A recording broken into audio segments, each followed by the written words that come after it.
needs, in the sense that we will go from bottom up instead of up down. That being said, just a word about the sense of this series of 3 seminars. Everyone these days is organizing seminars, conferences, brainstorming about environmental transition, ecological transition. If I may use an oxymoron, this has been the dernier cri, or the latest fashion, for a very, very long time. And it has been for a very long time for public international lawyers. I think of one of the precursors of our studies in public international law, Philippe Sands, who definitely built a career on that, also as a practitioner. It all started with the preparation of the Rio conference of 1992, which also marks the date of the adoption of the United Nations Framework Convention on Precisely on Climate Change, which set the scene and still very much it has been the sort of the framework within which the Paris Agreement has been placed. And then, if I want to try and stick to the rationale of our mission and try and join academic considerations of public international law to the living practice of hard and fast lawyers, it has been for a while that the need for expertise and knowledge of international environmental law process was something to do of use for those lawyers who would advise governments, you would think. They would be looking at the big picture.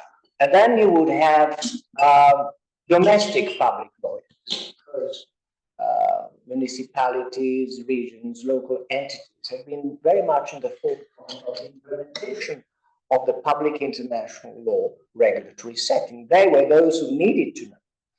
Just let me mention about 1992 Rio Conference, the Agenda 21. It very much focused on virtuous activity to be carried out at the administrative level. So perhaps companies who had to deal with public administration needed lawyers who would be knowledgeable of international environmental process, but for what purposes? Possibly advising on due diligence, pre-contractual stage, possibly preventing or dispute or litigation, if you wish, and then perhaps preparing the stronger ground in view of future litigation. The picture, the discourse has evolved to an extent that I don't think it is just that which requires knowledge. Good afternoon, Giorgio Sacerdoti. You're welcome. And it is also, and this is something which I think in many countries, certainly Italy, where from the scientific and technological standpoint, research and development is key, and we've been lagging behind. Now, what's the role of lawyers, and what's the need for lawyers to be knowledgeable about the process which we are going to discuss this afternoon is financial and business planning. Any new piece of environmental regulation inevitably impacts on the production process and on the supply and demand side. And if you want to seriously enhance your competitiveness on international markets, reduce potential losses or enhance competitive marginal profits from the legal standpoint, following from an updated due diligence professional approach, you render a great service to your companies and to the system as a whole. At the same time, obviously, serving the purpose, which is the rationale of the overall process, that is to say, enhancing sustainable development for the benefit of all.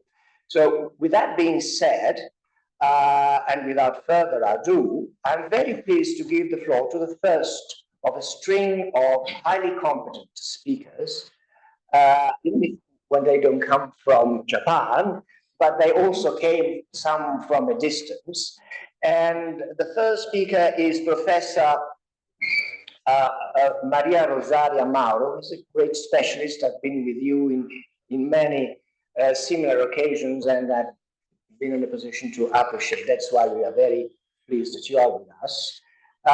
You are a professor, a full professor at Universitas Mercatorum, which fits very well with today's meeting, and an adjunct professor at Luis Guido Carli University in Rome. You're going to speak to us about one of the areas where the legal discourse on environmental law fits best, and that is the Energy Charter Treaty. We know that it is a very controversial topic, and it has been controversial from the beginning, and it is all the more so now. That is why we are very keen on listening to your speech. Please, you have the floor, Maria Rosaria. Attila, thank you very much. Good afternoon, everybody. First of all, let me thank the organizer of this very interesting seminar, and I am very happy to be here with you. The topic of my presentation is the Energy Charter Treaty and this complex process of modernization. And obviously, as you mentioned, the fight against climate change has become a priority for the future of the international community. However, the achievement of the goals in the Paris Agreement, in the Agenda for Sustainable Development, and in other binding or non-binding instruments require very high and very important investments, both private and public, and also coming from abroad, as the Agenda for Sustainable Development itself underlines. However, notwithstanding this important contribution from foreign investment in terms of capital and technology, I mean that we have to remember that there is an ample network of international investment agreements whose application could represent a damage for the achievement of sustainable development goals. In this context, I think that the Energy Charter Treaty is a sort of test bench in order to have a reflection about the complex relationship between international environmental law or international climate law from one end, international investment law from the other end, at least for three different reasons. First of all, this is a multilateral treaty. On the contrary, the most of international investment agreements are bilateral in nature. At the same time, while the other international investment agreements have a general scope, razione materie, this treaty is expressly focused on the protection of energy investments, which are the main responsible of the emissions of the CO2 emissions, and consequently of the phenomenon of climate change. And fact, as you have already mentioned, this treaty underwent a very complex and disputed modernization process in the last three years. So it's very important to design the framework in which this treaty was concluded. The treaty was concluded during the last years of the 90s, after the dissolution of the Soviet Union and of the communist bloc, when there was a very high interest of the European communities and the EU member states, European Community's member states in that period, to have an access to the Eastern and Central European countries' fossil fuel sources, and also the necessity to create a sort of European energy market, and especially to guarantee their investors in states in which there weren't adequate judicial and legal frameworks. For this reason, in 1991, the European Energy Charter, a non-binding instrument, was adopted that was followed by the Energy Charter Treaty, a binding, obviously, instrument in 1994, and the treaty entered into force in 1998. And it has, at the moment, 53 contracting parties, included the European Union and its member states, with the exception of Italy. Obviously, that denounced the treaty in 2016, as everyone knows. This treaty has different parts, but for us today, the part 3 is particularly important because part 3 deals with. May I interrupt you quickly? Yes. Because this helped me to make up for a shortcoming of my presentation. You're also advising the Italian government. And my question is, did you advise the Italian government in 2016 to pull out from the Energy Charter Treaty? Was it you? No, I wasn't, because I am an advisor since last year. Because I was asked an advice, but that was after Italy had pulled out. So. Okay, good. Good. Sorry. No problem. So the part 3 of this agreement contains similar rules compared to the other international investment agreements. So there are substantive and procedural rules, but especially there is an article that is fundamental for my presentation, that is Article 26, and I come back on this topic subsequently. However, on the contrary, there are at the moment specific articles concerning the protection of environment in the Energy Charter Treaty, except Article 19, entitled at the moment Environmental Aspects, which has a very large generic content. However, why Article 26 is so important for our presentation? It is particularly complex, its application, especially for European Union, because European Union at origins had strongly supported, as I mentioned, the Energy Charter Treaty. On the contrary, now this treaty represents not only a political expediency for the sea.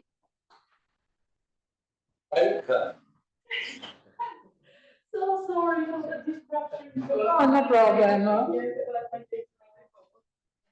Sorry, finally, Professor Ishikawa has joined us from Tokyo. Thank you very much for doing that. Absolutely. And we will wait for your closing speech.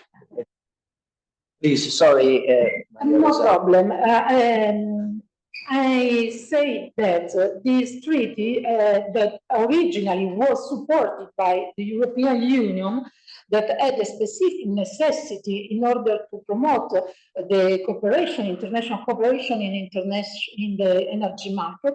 At the moment, the European Union and its member states have a sort of political expediency, but also some legal problems of compatibility, especially due to Article 26. Indeed, on the basis of Article 26, in the last few years, many arbitral proceedings. There have been many arbitral proceedings, and the problem is that the Energy Charter Treaty protects all investments in the energy sector, regardless the source of these energy sector. So can be a problem for the implementation of the Green Deal of the European Union and for the achievement of the climate neutrality and also of the goals and commitments assumed by the European Union and its members in international treaties. And indeed, this treaty, on the basis of these treaties, we have had many arbitral proceedings involving the adoption by the host states of domestic laws concerning the promotion of clean energies, or also the limitation of fossil fuels investments. For instance, for Italy, it's very important, you know, the Rockoper case, Rockoper against Italy, and in 2022, Italy was ordered to pay a compensation of almost 119 million of euros for an alleged violation of the articles concerning the de facto indirect expropriation. And I wanted to add also that this treaty determined also the so-called regulatory chill effect. This means that states also for the to be summoned in very serious international arbitrations sometimes decide to avoid the adoption of legislation for the protection of the environment. So this is very serious problem, because this treaty has been used by the energy companies as a sort of defense trump against states. Furthermore, there is another problem that concerns in particular the European Union and its member states, because according to the ECT, obviously Article 26 is applicable also in case of disputes, the so-called inter-EU disputes, or the disputes between EU investors and against or towards no state which is always an EU member. We know that this question was addressed by the European Court of Justice in 3 fundamental decisions: ACMEA, Constroy, and also PLA Holdings. And if you want, I will come back during the debate on this topic. However, the idea is, according to the European Court of Justice, that it is impossible for European investors to apply, and also obviously for European member states to apply arbitral clauses, ISDS clauses included in international investment agreements in case of inter-EU disputes, because in those cases, the jurisdiction of the European Court prevails, and the European EU law has the priority on the international law commitments, always, not only in case of bilateral agreements, as the court affirmed in ACMEA, but also in relation to the Energy Charter Treaty, as stated in Constroys in 2021. Obviously, the position of the arbitral tribunals is completely different, except, in my knowledge, in the case Green Power against Spain, that I think it was the only occasion on which an arbitral tribunal accepted the so-called EU objection clause. So, and for all these, I have time, 5 minutes or not? Okay, thank you very much. For all these problems, political but also legal problems, the European Union changed its position towards this treaty, and so decided to support a process of modernization. And in July 2019, the Council gave the Commission a mandate for a profound modernization reform of the treaty. In November 2019, the Energy Charter Conference, that is the main body in this context, individuated 25 topics for the modernization. And I want to underline that among these topics, there weren't climate change, the Paris Agreement, the ISDS mechanisms, and also the so-called survival clause or sunset clause. That is a very disputed clause inside the Article 47 of the treaty, which establishes for the possibility to apply the agreement for a period of 20 years after exactly. So the modernization process started in 2020, July 2020, and in June 2022, after 15 rounds of negotiations, an agreement in principle was adopted. But the history goes on because this text, this agreed text, indeed, in my opinion, but not only in my opinion, obviously, is very far from the achievement of the Sustainable Development Goals and of the commitments individuated in the Paris Agreement. For this reason, it was impossible for the Commission that originally supported the package of reforms adopted. For the Commission, was impossible to reach inside the Council a common position. And so the adoption by the Energy Charter Conference of the agreement in principle, foreseen initially for November 2022, was postponed in April 2023, and subsequently a sort of stalemate began. So, very, very quickly, in case we will come back during the debate on this topic, which are the possible alternatives in case of a failure of the process of modernization? According to Article 46 ECT, any unilateral modification is impossible.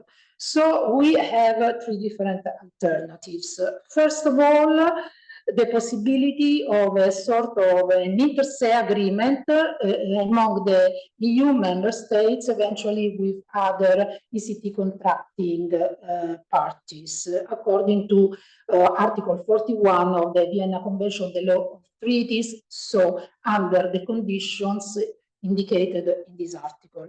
The second possibility that obviously will be the best solution is represented by the common withdrawal by the European Union and its member states.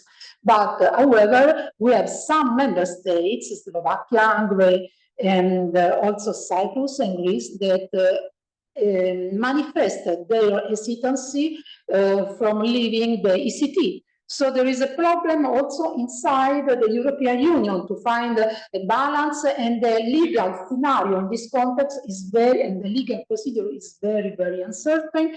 Furthermore, there is another problem that even in case of a common withdrawal, we would have the sunset clause. So this means that the European Union and its member state will continue to apply the Energy Charter Treaty for a period of 20 years. That is a very long period in the case of energy transition, very extremely long period. The third possibility should be an independent withdrawal by individual state of the European Union. This happened for Italy in 2016. France, Germany, Luxembourg, and Poland already mentioned their intention to leave the Energy Charter Treaty, but also other states, so for example, Denmark, Spain, and other states. But on the contrary, Greece, Cyprus, Hungary, Slovakia want to stay. So this is very a disputed thing, and the European Commission affirmed that this is not possible for the European union law, because the most of the topics dealt in this treaty are under an exclusive competence. So there will be a EU law problem. And the final solution will be determination of the agreement. But since in the CT there isn't a clause concerning the termination, we should apply again the Vienna Convention on the Law of the Treaties, the article, I don't remember, 54 perhaps, I don't remember. However, it is necessary the unanimity for the termination. And I think that it will be very difficult to find the unanimity to reach a termination. So all scenarios are open, and at the moment we have a very stability situation due to many reasons, not only legal but also political reasons, because there is a problem for the unity of the European Union, and also because, according to some observers, if the EU leaves the treaty, there will be a vacuum of political and legal nature, because the European Union is a center in the fight against climate change. So we could have other contracting states that are not so respectful of the environmental protection, and this will be a problem. Thank you very much. You're welcome.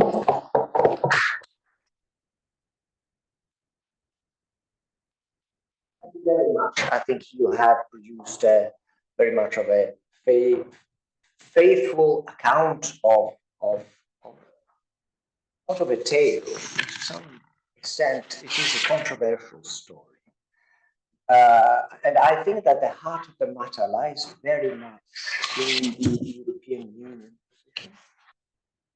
After all, this was very much envisaged as a pan-European instrument where the European Union was the main actor, and it played such a key role in promoting it. Now it's playing the European Union a key role in trying and dismantle it. From your statement, and I think, and I'm just going to make a very short remark, which I hope will be preparing the ground for the debate around the second round. But I really believe that the big issue is whether your assumption is the key issue for the European Union to pull out, according to the means that you legally explained very thoroughly. And that is whether, does it really in substance, the Energy Charter Treaty, particularly after its modernization process, really does it really fall short of the standards set out under the Paris Agreement? There is a lot of I would even say sometimes disingenuous debate here and there. I read, for example, that in its original version, the Energy Charter Treaty provided only protection for investment in fossil fuel investment. Whereas within the scope of the treaty, you would also find investment in energy, renewable energy. See, so you tend to cajole some kind of support against an instrument for what maybe, I mean, not you, I mean, in general, you hear and read a lot criminalizing an instrument which perhaps should be looked at with scientific rigor. And the other big question behind the European Union, if it is not 100% sure, or let's assume that it may still beg the question whether the modernized version falls short of the Paris standards,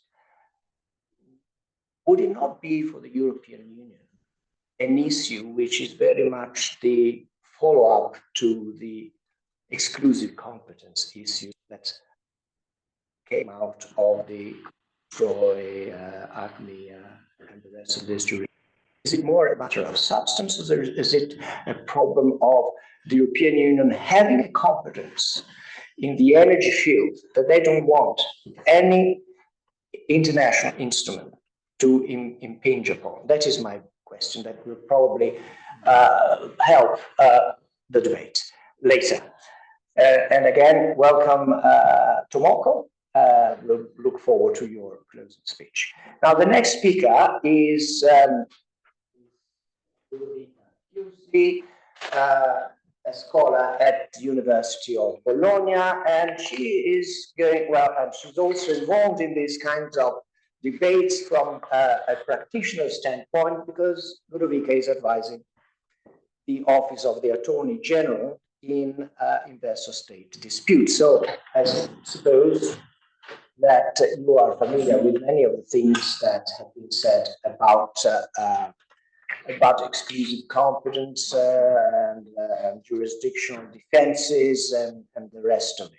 But you are not going to talk about that today. You are talking about the role of corporations in the ecological transition process, and perhaps, if I may link up of your presentation with my introduction. Here we are addressing advisory role that legal experts may put in place for the benefit of corporations in order to prevent being caught off guard and perhaps avoid illegality. So without further ado, Ludovica, the floor is yours. Thank you very much, Attila, and thanks to our hosts, both Williams and the ILA Italy branch. I'm very pleased to be part of this important debate. I guess that if we compare the ecological transition to a picture taken with the Polaroid, which was my 1990s kind of experience, I guess that as soon as the picture would become sharper and sharper, the private sector would start to occupy central role. Just to give you a concrete example, the COP28 presidency has placed the private sector in the center as never before. And this obviously also requires the COP participants to grapple with quite a delicate question, that is, what kind of space we want to grant to the private sector in these kind of meetings. In one of the talks, many talks in Dubai, the CEO of the Inca Group, which is basically IKEA's parent company, asked Germany, Germany's climate deputy, what can we do? How can we support the process in a sort of more proactive stance? And I think that the answer given by Germany was quite interesting. Basically, the answer was, we would like to have a consistent, coherent voice from the private sector. What we hear is a very fragmented sort of voice, and we would like to see some consistency in the private sector. So basically, we can say that German delegate was asking the private sector to do what states are not necessarily doing. So quite a challenge for the private sector to speak with just one voice. But in any event, and the first piece of news, and I'm afraid it's not a shocking one, is that we need the business sector to achieve ecological transition. Again, if we go back to the UAE, they launched a 30 billion climate fund with top financial services companies to invest in clean technology, also with the commitment to send some of those funds to the global south. Again, an alliance of oil and gas firms committed to end routine flaring, come close to eliminate methane emissions. So we can really see that if we want to talk in ESG terms, that we are heading towards double materiality framework. So not just how the climate-related impacts the activity of the company, but also how the company can actually actively contribute to the climate crisis if there is. So companies today recognize that there is an expectation towards them. And in particular, they recognize that there is an expectation in terms of identifying and managing the environmental and human rights impacts of their activities. They also recognize, as was already mentioned, that failing to do so, it's a risk, it's a financial risk, but it's also a legal risk in terms of liability. So such expectation, and I don't expect you to sort of be able to connect the dots, but to summarize the picture. Such expectation did not come out of the blue. For 50+ years, we've been hearing about responsible business conduct. We can frame it in different ways. CSR, responsible business conduct, business and human rights, accountability, liability. I mean, we have many terms. Such debate, and that's perhaps something I'd like to sort of share with you and hear your opinion, has been mainly focused on the human rights dimension initially. And so now that the human rights dimension and environmental dimension are tied, also thanks to the UN resolution confirming that there is a human right to a healthy environment, we all wonder what is the expected conduct in respect of human rights and the environment. Can we have sort of a comprehensive framework, or there are so many differences in terms of how we measure this performance? What are the positive actions that companies have to adopt? So if we look at international United Nations Guiding Principles on Business and Human Rights, I suppose you are familiar with this instrument, which is what I don't like to label as a soft law instrument, a non-binding instrument, because I think that we've been seeing that this non-bindingness is referred by national tribunals, by regional courts, and so on. So we have this framework, which is quite simple: state responsibility, state duty to protect, corporate responsibility to respect, and then we have a state and company responsibility to guarantee remedy when there is a violation. Most importantly, why the UNGPs are an important instrument.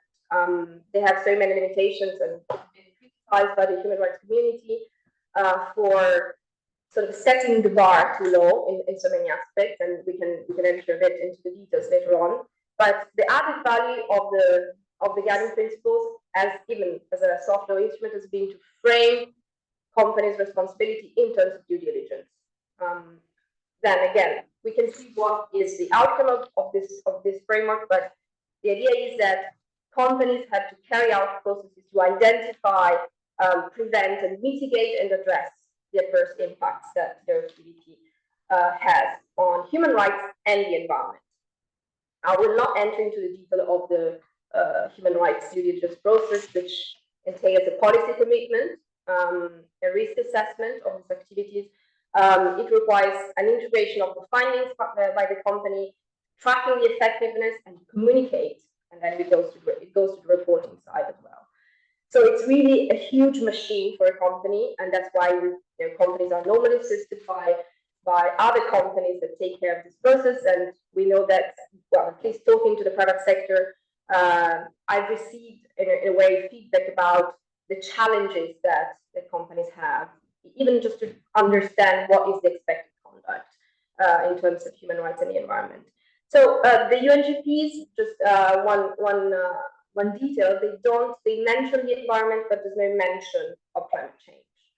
So they go back to 2011. So in a way, I think that escalation and the urge to address climate change was not as strong as today. And that's why the UN Working Group on Business and Human Rights, which is the special procedure taking care of the principles, adopted a guidance on business and human rights and climate change, and how the principles can help in terms of climate change mitigation and adaptation. The other instruments, so 2011 UN Guiding Principles, and then the very important OECD guidelines, differently a regional mechanism, OECD guidelines for multinational enterprises. 1976 revised again in 2012 after the UN Guiding Principles, and again in 2023 with a specific mention of climate change. And that's the big added value. Again, here, a lot of attention to due diligence. So this due diligence process where we really want to stress the prevention over possibly over remediation. And we also know, again, just to keep really some elements for the debate, again, the differences that we encounter when it comes to human rights and the environment. So I think we can all agree that prevention is always the best option, also for human rights violations. But for sure, when it comes to environmental degradation, prevention is not just a preferable option. Sometimes it's just the only meaningful option. If we take remediation as a solution in climate change and environmental matters, I'm afraid we're left with poor solutions. So there's a chapter dedicated to the environment in the guidelines, and the guidelines clarify that there's a responsibility of companies to align their emissions and impact on carbon with the temperature goals set under the Paris Agreement. So differently from the Paris Agreement and the Sustainable Development goals that have been mentioned before, we leave this sort of atmosphere of partnership to enter a bit more the borders of liability, possible liability at least, and we can discuss.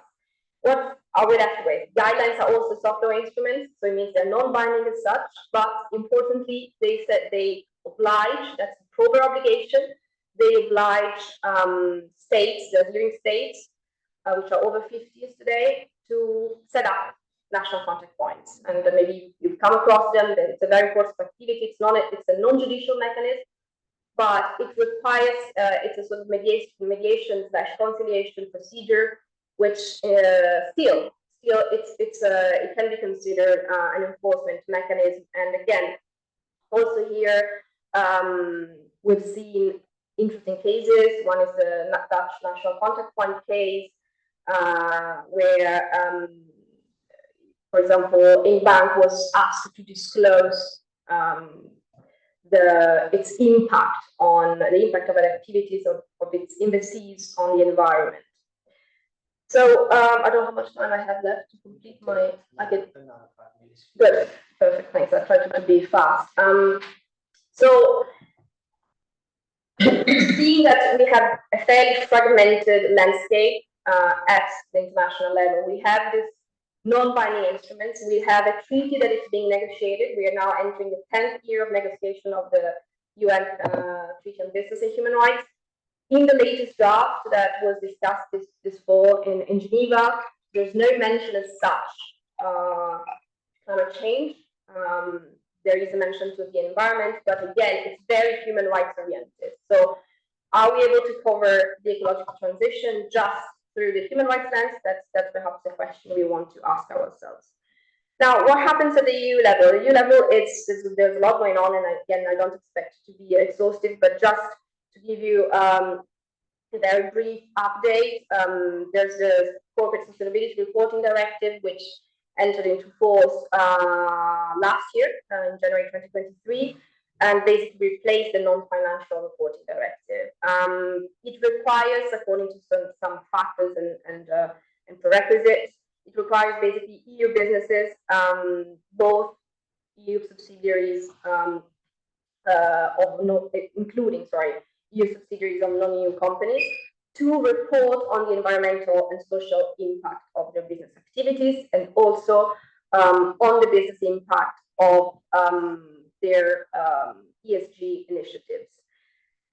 This directive is also matched by another initiative that is the Corporate Sustainability Due Diligence Directive, which is still, well, an agreement has been found on the text, so it's not been adopted yet, and it also establishes a corporate due diligence duty requiring a company to identify, address, prevent, and mitigate human rights and environmental impacts. Again, criticized for how it chose to sort of how the addressees of the directive were conceived in terms of size and sector. So we can get back to this in the discussion. So we see then this sort of dimensional level, the international level, where we still sort of rely heavily on non-binding instruments, with the exception perhaps of some unlikely investment agreements which start to take into account the social environmental dimension of corporate activities. I think that's an interesting aspect. We've got the European level where we start to have quite a lot of directives. I mentioned, I mean, the latest two, but there's much more. And then we have the national level, where we see a lot of initiatives with mandatory human rights due diligence. The Dutch, the French one, which was the pioneer model, followed by Germany, Switzerland, Italy, and unfortunately, we're still lagging behind. What is, just to conclude, what is tell us about the sort of the value of human rights due diligence and the potential for the ecological transition? That, in my view, these non-binding instruments at the international level are starting to produce a lot of monetary effects at the national level, regardless of what the nature is. And I think that's very interesting. At the same time, I think the biggest challenge goes to the implementation of these initiatives, especially, and I go back to my first point, especially taking into account the differences we have when it comes to environmental protection and climate change on the one hand, and human rights, and the indexes that are used to measure them, to measure the performance of companies. So I think I will stop here, and maybe I will sort of keep something for the next round. Thank you very much.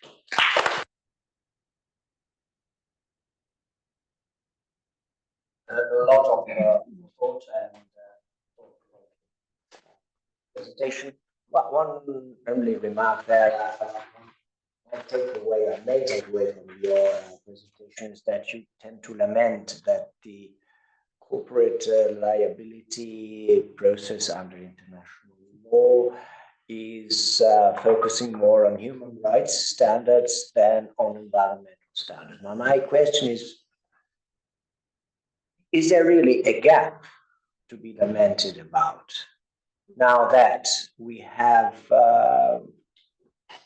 human rights to a healthy environment, as you started on with saying? So maybe the fact that instrument by instrument and monitoring systems focus apparently more effectively on human rights than on the environment, now that protection of the environment is part and parcel of the human rights process, perhaps there is no gap.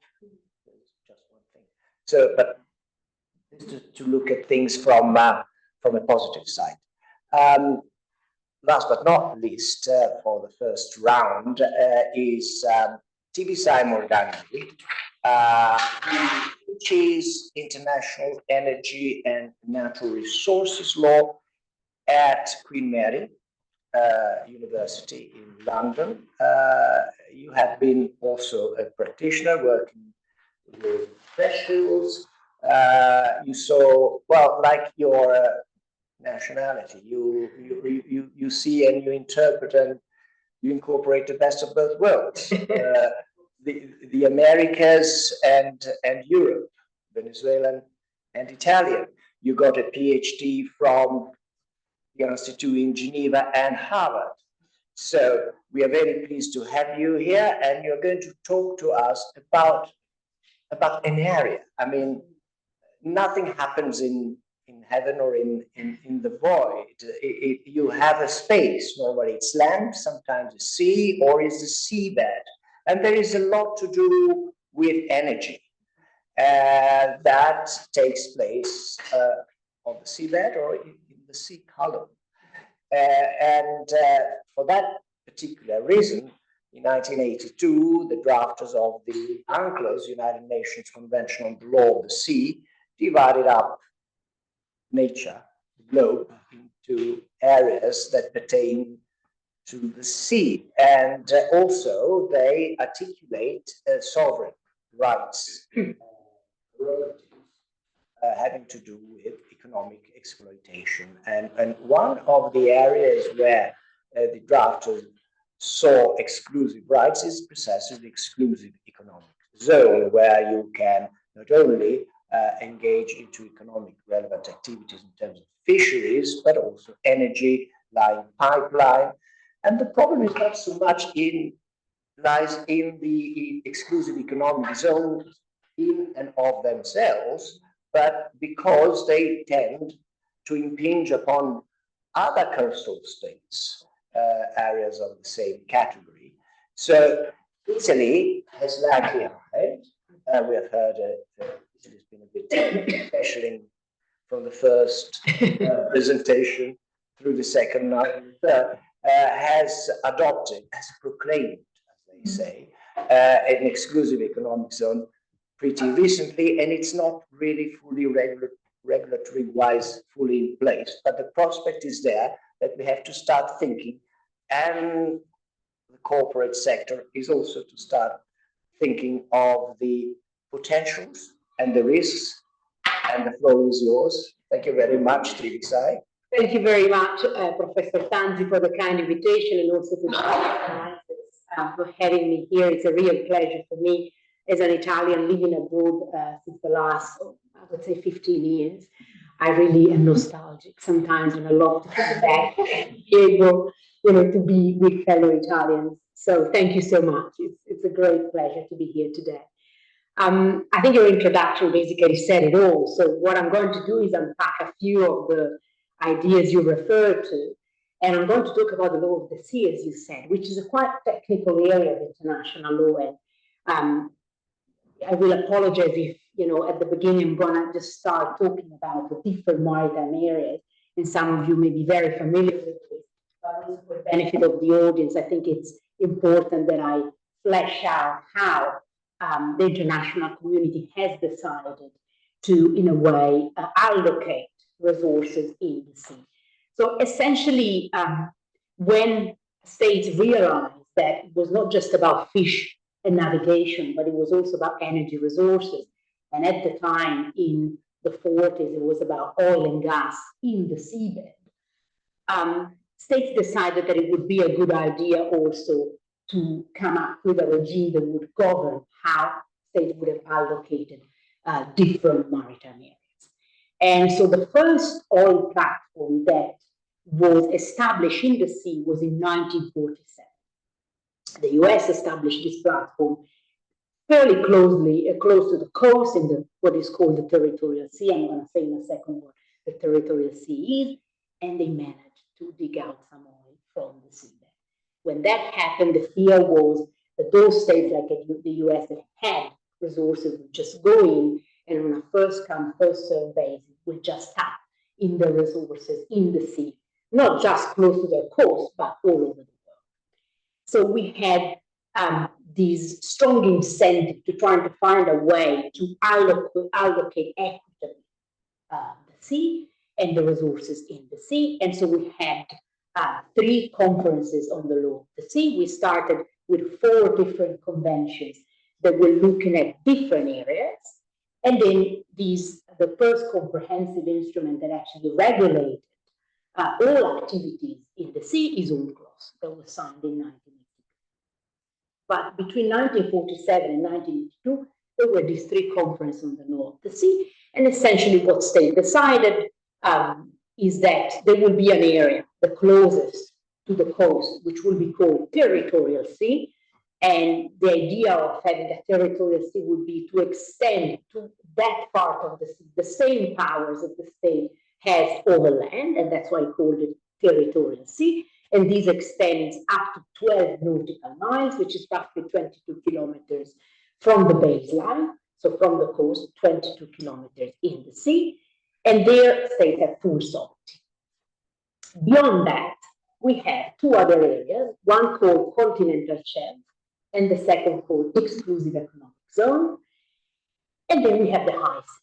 So we have essentially these 4 main areas. There are actually others, internal waters, archipelagic waters. I'm not going to get into that. Contiguous zone will be too complicated.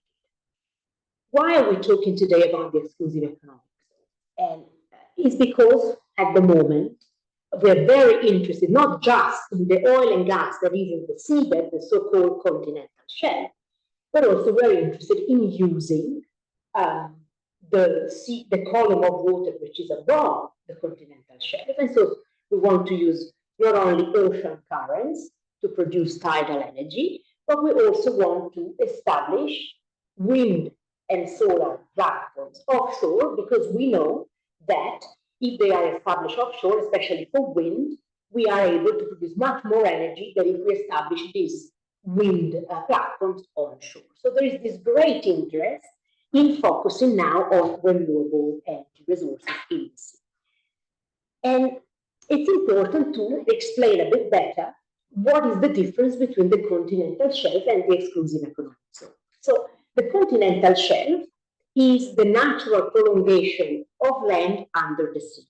Some states have a long continental shelf, other states have a short continental shelf, and the international community decided, because we don't want to leave it down to nature, we're going to establish what is an artificial boundary, and we're going to say that all states have a continental shelf and exclusive rights over the resources in the continental shelf, which is essentially the seabed and the subsoil, up to 200 nautical miles. So 12 nautical miles of territorial sea plus 188 nautical miles, which lead us to 200 nautical miles. Some states have a longer continental shelf and can claim what is called an extended continental shelf up to 350 nautical miles, but we don't need to get into that today because it would be too complicated. Now, Italy has established its own territorial sea. Remember that Italy has 8,000 kilometers of coast, so the limits of the territorial sea have been established. As established for with most neighbors, its continental shelf. So far, so good. And as Professor Tanzi was saying, why is it important that Italy actually has established its territorial sea, but especially its continental shelf? Because Italy faces the Mediterranean Sea. The Mediterranean Sea is a semi-enclosed sea.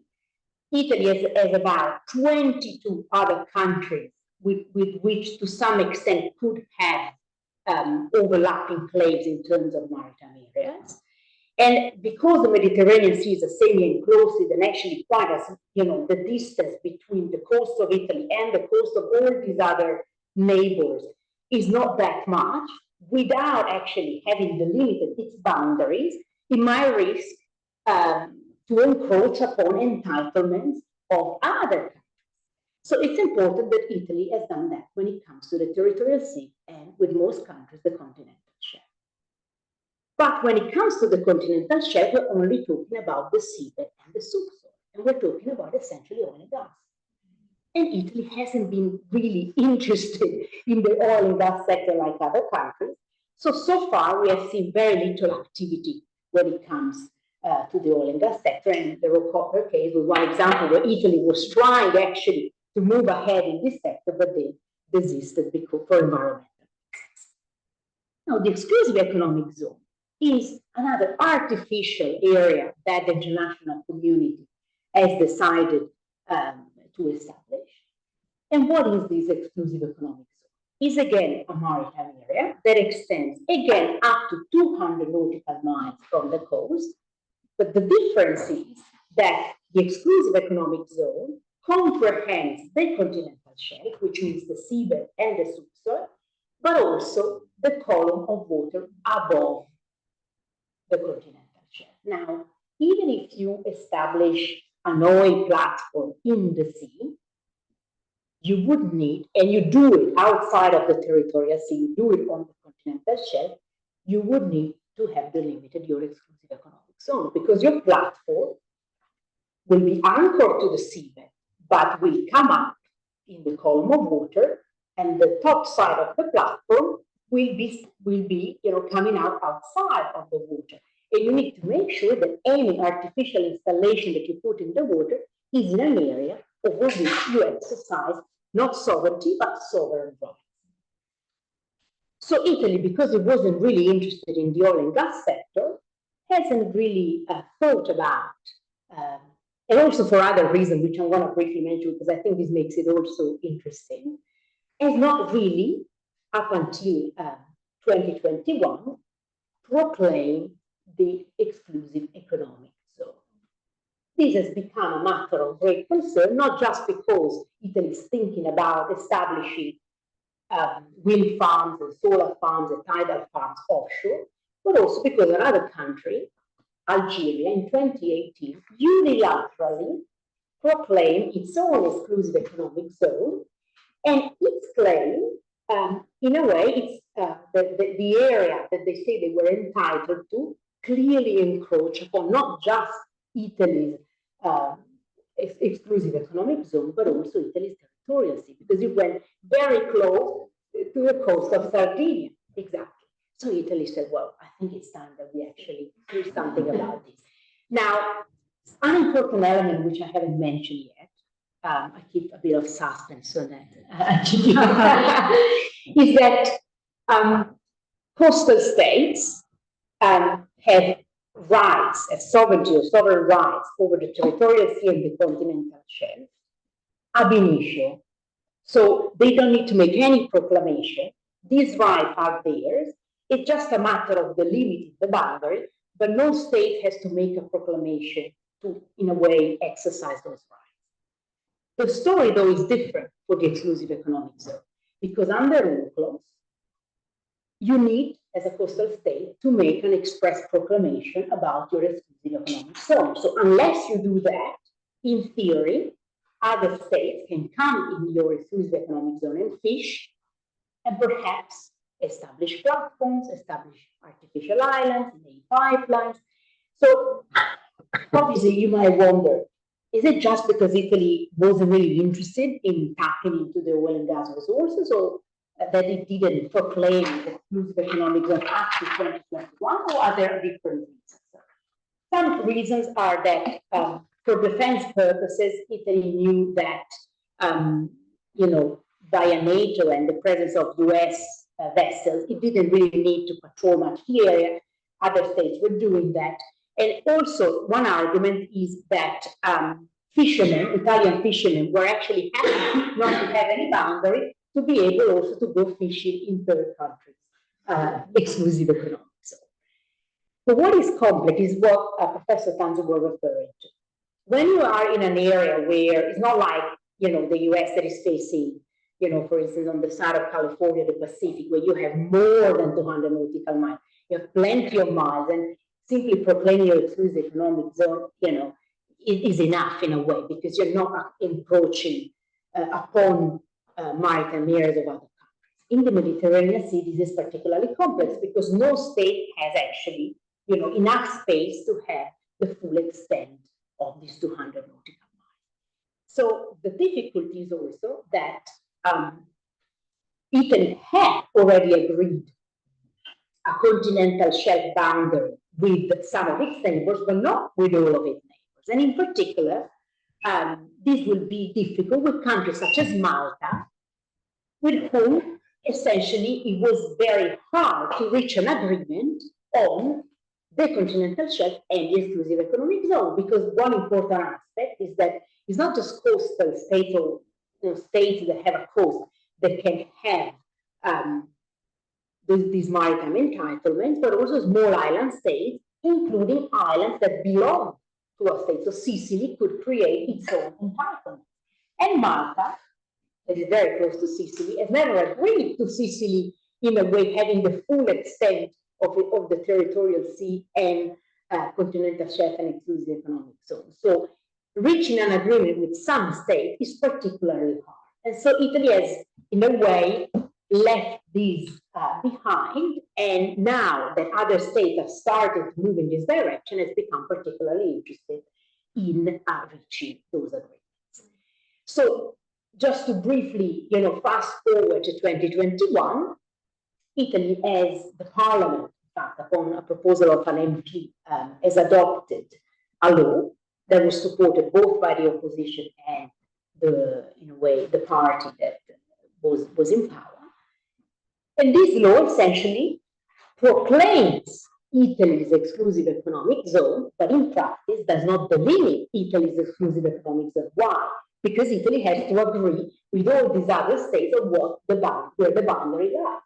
And it's very unlikely that Italy will be able to claim the 200 nautical miles of exclusive economic zone, because there is not enough space for both parties to claim that. The good news is that Italy has reached some agreements. So with Greece and Croatia has managed to reach an agreement where they have delimited each other's exclusive economic zone. In that case, it was fairly easy because they had already delimited each other's continental shelf, and they simply said, we use the same boundary that we use for the continental shelf for the exclusive economic zone. And so that was an agreement that was easily reached. But with the North African states, with Malta and other states, these agreements are yet to come. And so Italy is engaging in a lot of negotiations, and I'm sure the government is very active, in trying to bring this to fruition.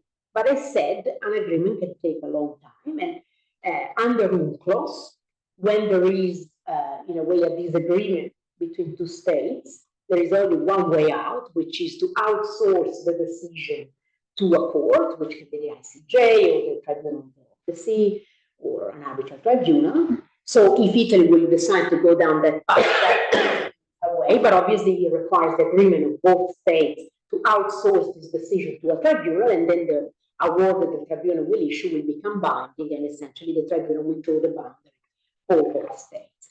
Now, what does that mean for corporations, for private investors? I think you won't be surprised when I say that investors don't like legal uncertainty. So we have seen this often in the oil and gas sector.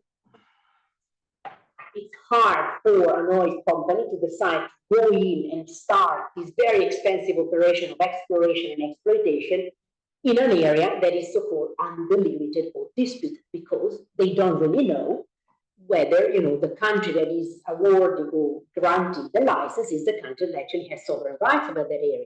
So they don't want to start operations and then discover later on that there is they have to desist and they have to cease operations because there is a conflict or a political dispute between two countries. And the same would apply for renewable energy investments.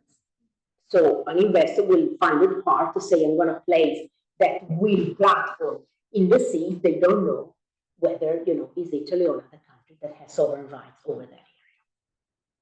And with this, obviously, you would say, well, okay, so it's just down to, just brokering an agreement and finding a solution. Now, if I said this, then, I think you will be pretty discouraged by the fact that until an agreement is reached, there is no solution. I think there might be a different solution, and this solution may come again from the oil and gas sector, because there are plenty of examples in which states, when it came to a deposit, an oil and gas deposit that was located in an area that was undelimited, managed to bypass the issue of delimiting boundaries. And what they said, well, we don't know whether it's your area or my area. We can sign what is called a joint development agreement and decide that we tap into the resources. We might share them equally or with different percentages, depending on what country puts in more capital. But we don't need to delimit the boundary, we just focus on the resources. Now, for an oil and gas deposit, once it has been exploited and exhausted, that's the end of the story. You don't need to continue engaging into negotiations. For a renewable energy investment, it will be different, because obviously this is an investment that should last very long, and so it might be harder. But I want to give you an example also of a different type of situation which was very critical, where is the example of Israel and Lebanon. That Israel and Lebanon have no, basically diplomatic relations. And a couple of years ago, they managed to find a solution in this situation, which was really tricky, because normally you manage to reach a joint development agreement if the countries are able to reach an agreement even just on the resources, right? But if you don't have diplomatic relations, this is obviously the most difficult situation, because the countries don't even speak to each other. And this is the case of this agreement where the US helped broker the agreement and was the line of communication between the Israeli authorities and the Lebanese authorities. And what they decided is that they wouldn't delimit the area, but they would give decision-making power to the oil company to go tap into the resources and decide how the share for each country. And this is a really interesting agreement because the first time the country outsourced to a company the decision of what to do with the resources that are extracted and what shares each country will get. Now, translating this into the context of renewable energy investment, we could imagine a situation in which an investor says, well, if the area is unlimited, we're not going to go in and we simply are not going to place it. We're going to be placing a plant.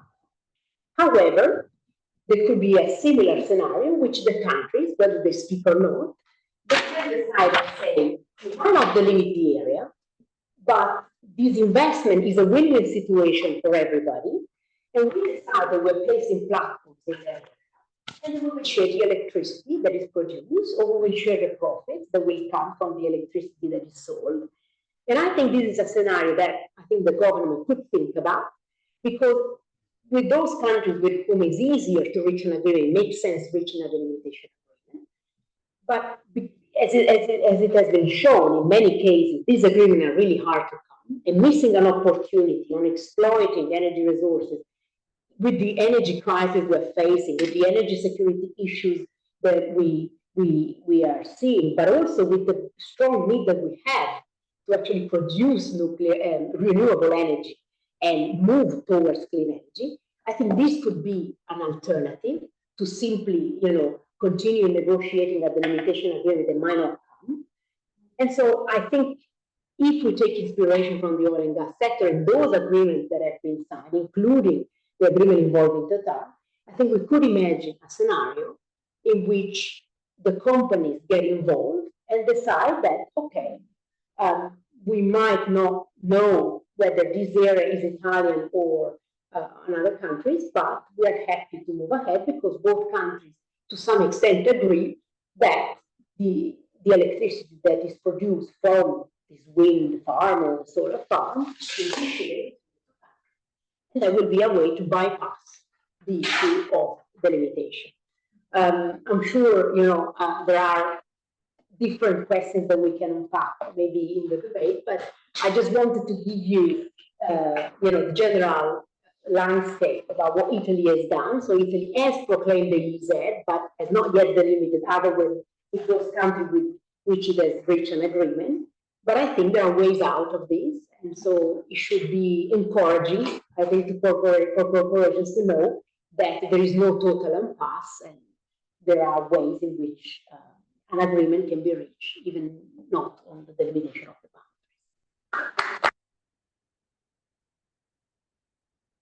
I think that must be seen as a very useful presentation also by practitioners. Definitely. And I see that this win-win kind of resource sharing situation can also grow from other areas where natural resources are involved. And as you know, I'm involved in transboundary water resources for electricity production purposes. And there have been virtuous examples in the past where perhaps the upper riparian would incur the expenses of building an outdoor electric power plant in another state, sharing with the lower riparian. And on the political modus vivendi of the countries involved.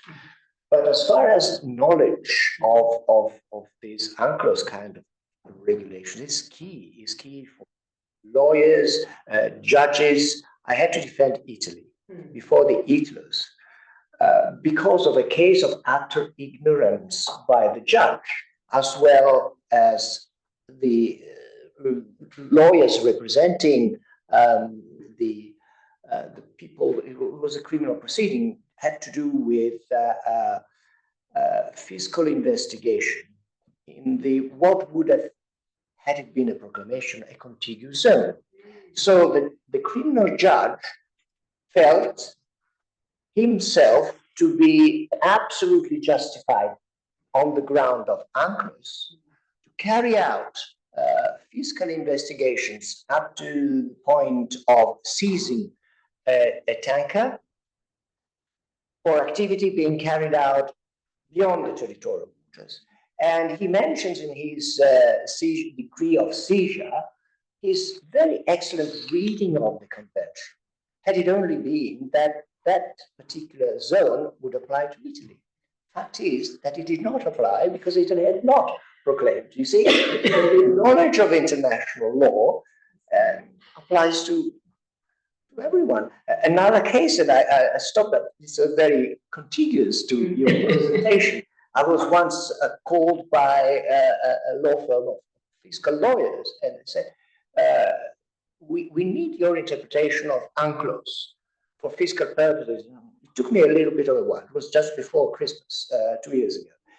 And it was because two coastal municipalities wanted to levy taxation of real estate on oil platforms by any, on the basis again of UNCLOS, on the wrong interpretation. So I wrote, so you see, on a daily life, legal life, the law of the sea, international law, has tremendous bearing. So with your permission, Eugenio, I suggest that we now break up for 15 minutes and we get started with the second round with your presentation by Professor Ishikawa. And I kindly ask, and I think that those who are following from home, they would be happy to break up for 15 minutes. We'll be back at about 4:20, 4:15, 4:20. See you later. Thank you very much.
Well, welcome back to the virtual room. Well, actually, welcome back to the physical room, everyone. And I, again, thank you very much, Professor Ishikawa, for having made it. Now, I suppose that perhaps this was really the epitome of the blessing in disguise, I would say, because I think, looking at the discussion that we have had so far, which I regard as personally very interesting, very useful to have your general overall view over the environmental law process, touching upon different areas that have been discussed, starting from actually from the ECT, and in the presentation of your, introducing you, I will not be remiss in noting that you are a member of the legal advisory, or you have been, or you are? I am. You still are a member of the legal advisory committee of the Energy Charter Treaty. So we look forward to your remarks on that as well. But you have experience as a mediator, as a conciliator, having been appointed by the chairman of the Administrative Council of ICSID on the list of conciliators between 2017 and 2023, and your experience also as a governmental advisor in the past, but also your interest for corporate activities under international law. I may recall your book published by Cambridge University Press in 2022 on corporate environmental responsibility in investor-state dispute settlement, and now also working on governance of cyber security. You are a professor at Nagoya University, full professor of international law, and an expert and a friend and a very generous colleague for having accepted the invitation under strenuous circumstances. So thank you very much for being with us. Without further ado, the floor is yours. Thank you. Thank you, Attila, for your very generous introduction of myself and the delay in arrival. Nevertheless, I offer sincere apologies for the disruption caused by my late arrival. Normally, I am as punctual as pleasant. And I was well above on the schedule until Frankfurt. But due to the heavy snow, I was stuck at the airport for 8 hours. But the upside is that I had plenty of time to revise my speech draft. Meaning that I am now very confident that I can finish my speech within 30 minutes. So let me start. The topic for me for today is multilateral legal frameworks to address climate change. How can I change the slide later? Just here. Just scroll. Enter?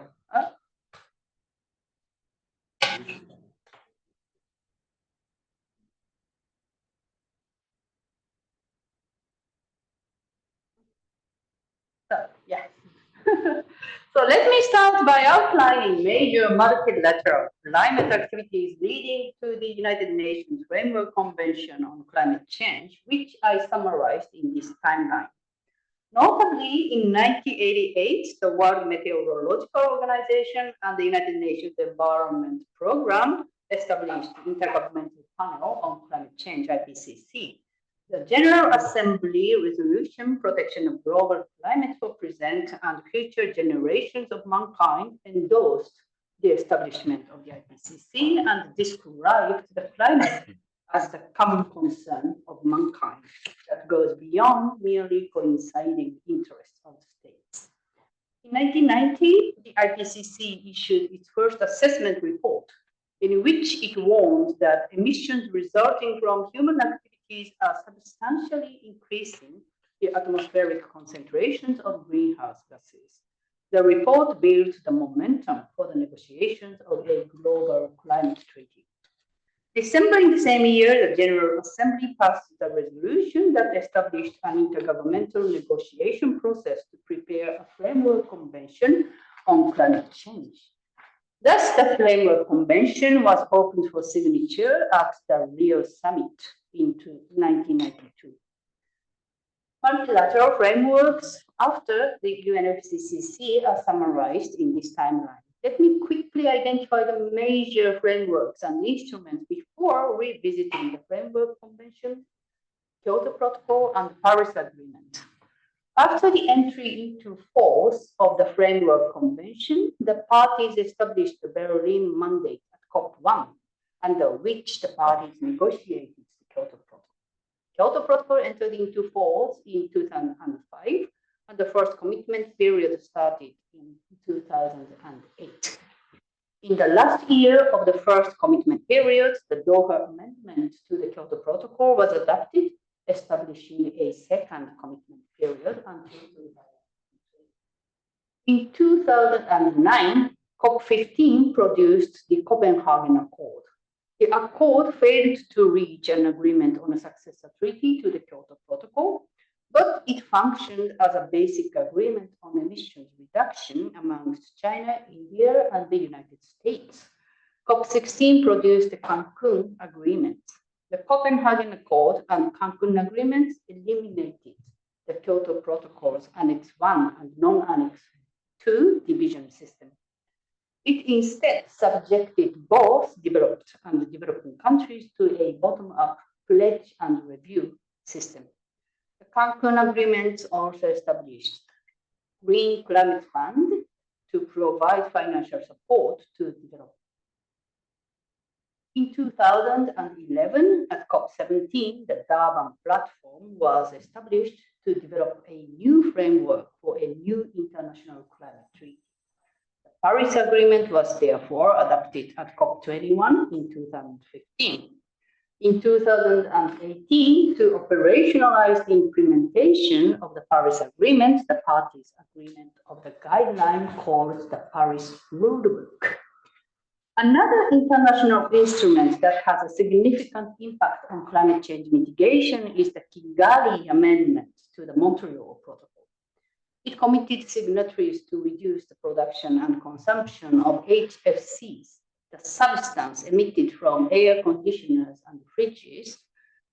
If fully implemented, the reduction could avoid up to 0.5 degrees Celsius of warming by the end of the century. The most recent progresses at COPs are as follows. COP26, the parties adopted the Glasgow Climate Pact. The pact calls upon, for the first time, parties to accelerating efforts towards the phase down of unabated coal power. The Sharm el-Sheikh implementation plan was agreed at COP27 summit. It included a commitment by richer nations to give financial support to developing nations to help them recover from the damage associated with climate change. The UAE consensus agreed at COP28 called for transitioning away from fossil fuels in energy systems so as to achieve net zero by 2050. So other fossil fuels than coal within the scope. Now is within the scope of transitioning away objectives. Outside these interstate frameworks, there are international instruments developed by private initiatives that specifically address climate change. The ILA Declaration of Legal Principles relating to climate change contains 10 draft articles that set out legal principles. Importantly, confirms the relevance of the no-harm principle as well as the precautionary principle to the context of climate change. International group of jurists, academics, and experts adopted the Oslo principles on climate change obligations, Notably, the Oslo Principles argue that states have a legal obligation to achieve set per capita emission reductions. The principles on the climate obligations of enterprises were a follow-up to the Oslo Principles. The enterprises principles state 5 kinds of obligations for enterprises, both substantive obligations for emission reduction and procedural obligations. So I would like to provide some key takeaways from the Kyoto Protocol and Paris Agreement. Article 3 of the Framework Convention provides 5 principles, including the principle of common but differentiated responsibilities and respective capabilities. Under the CBDR-RC principle, the Convention categorizes parties into Annex 1, Annex 2, and non-Annex 1 parties, depending on the level of specific commitments concerning climate change. However, the Convention does not provide an express commitment of parties to reduce emissions by a certain date. The Convention established the Conference of the Parties, COP, as a supreme decision-making body that meets annually.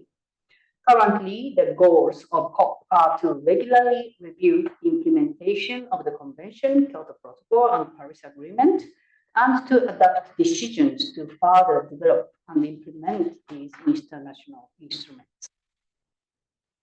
Article 13 of the Framework Convention prescribes a non-compliance procedure, and Article 14 provides different types of dispute resolution mechanisms, that is, conciliation commission, litigation before the International Court of Justice, and arbitration. However, none of these mechanisms have been utilized.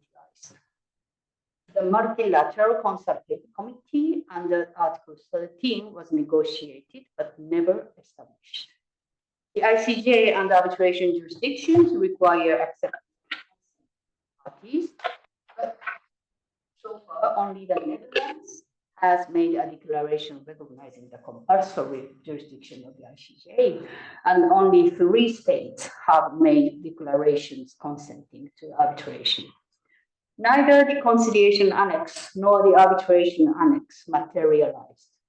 This means that the disputing parties must negotiate and discuss the procedures of arbitration or conciliation, which can act as disincentives for the use.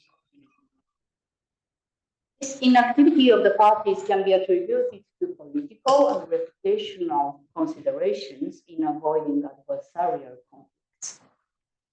The Kyoto Protocol was adopted in response to a lack of legally binding emission reduction commitments under the Framework Convention. It therefore took a top-down approach based on the CBDR-RC principle that requires Annex 1 parties to have specific, quantified, and binding emissions limitation and reduction commitments contained in the protocol's Annex B. These commitments were to be achieved by the end of the first commitment period. In order to attain these commitments, it adopts a 2-pronged approach. First is through national measures, actions, and policies, and second, by international market mechanisms comprising clean mechanism, emission trading, and joint implementation. In contrast to the Framework Convention, the Kyoto Protocol is considered to have established an effective compliance mechanism. It is called the Kyoto Compliance Committee. The committee comprises the facilitative branch and the enforcement branch. In particular, in cases of finding of non-compliance by expert review teams, the committee's enforcement branch has the power to issue sanctions, including the suspension of a party's eligibility to trade under the market mechanisms of the Kyoto Protocol. The Compliance Committee has been reasonably active. However, when it comes to the coverage, the compliance mechanism under the Kyoto Protocol is limited. There are only 38 parties listed in Annex B in the Doha Amendment, accounting for less than 13% of global emissions. The United States and China, as the greatest emitters, were never parties to the Kyoto Protocol, Moreover, several parties, including Japan, refused to be bound by commitments during the second commitment period. Canada formally withdrew from the Kyoto Protocol at the end of the first commitment period. Copenhagen's failure to set up a specific emission reduction target demonstrated the limits of the top-down approach, and with the advent of the Paris Agreement, the Kyoto Protocol was effectively replaced. So now we have the Paris Agreement. The aim of the agreement is holding the increase in global average temperature to well below 2 degrees Celsius above pre-industrial levels, and to pursue efforts towards a 1.5 degrees Celsius temperature cap. The Paris Agreement does not contain quantitative emission reduction targets. Instead, it states a qualitative objective to reach a global peak in greenhouse gas emissions as soon as possible, and to undertake rapid reductions thereafter in accordance with the best available science. The Paris Agreement adopts a hybrid top-down and bottom-up approach. The bottom-up element comprises nationally determined contributions whose collective effect is hoped to achieve the overarching temperature goal. The obligation to prepare, communicate, and maintain successive NDCs, nationally determined contributions, is an obligation of conduct rather than the obligation of result. The top-down element is procedural commitment. The agreement provides for a transparency system, a global stocktake process, and a compliance mechanism. To sum up, the Paris Agreement can be described as a structured negotiation process for mitigation-focused talks and actions, where A, states make a pledge, B, they implement their promised NDCs and submit reports, C, they participate in a multilateral review process, D, the COP takes stock every 5 years, and then E, states make new pledges, and the process continues. So with regard to the impact of the Paris Agreement, listed here are indicators to determine the legal character of an international instrument, particularly the Paris Agreement, which I borrowed from an article by Professor Marcel Grass. They are form, authority, legitimacy, subject address, accountability, specificity, justiciability, and enforceability. Applying these to the Paris Agreement, some indicators suggest limitations of the agreement. As for the specificity of obligations, the substance of the treaty regarding emissions reductions is formulated in a very open manner, in the sense that the content and scope of the contributions are almost entirely up to the point. Moreover, state parties are not bound to meet the requirement of the NDC that they set for themselves.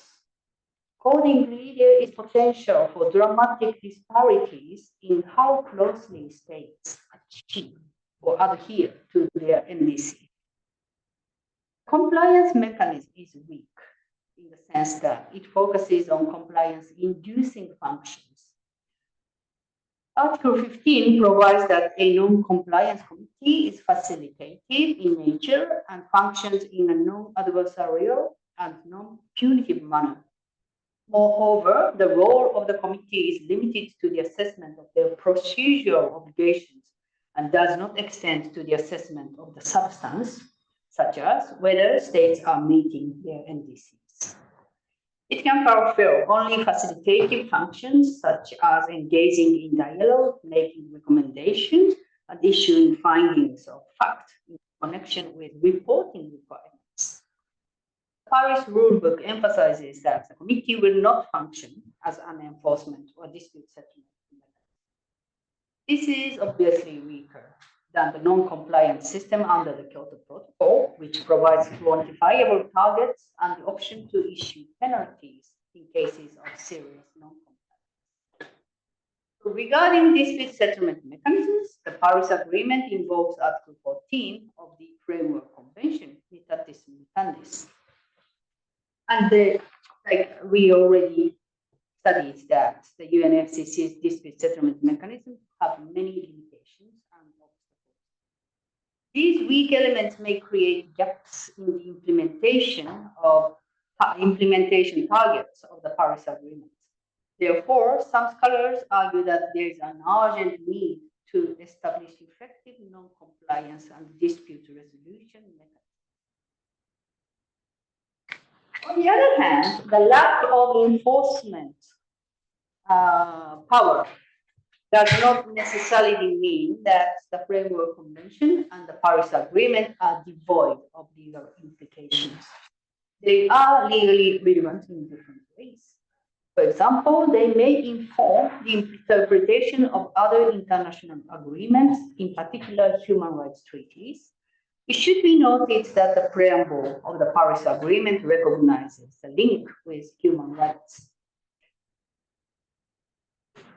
These instruments can also inform the standard of care and the customary international law principle of harm prevention.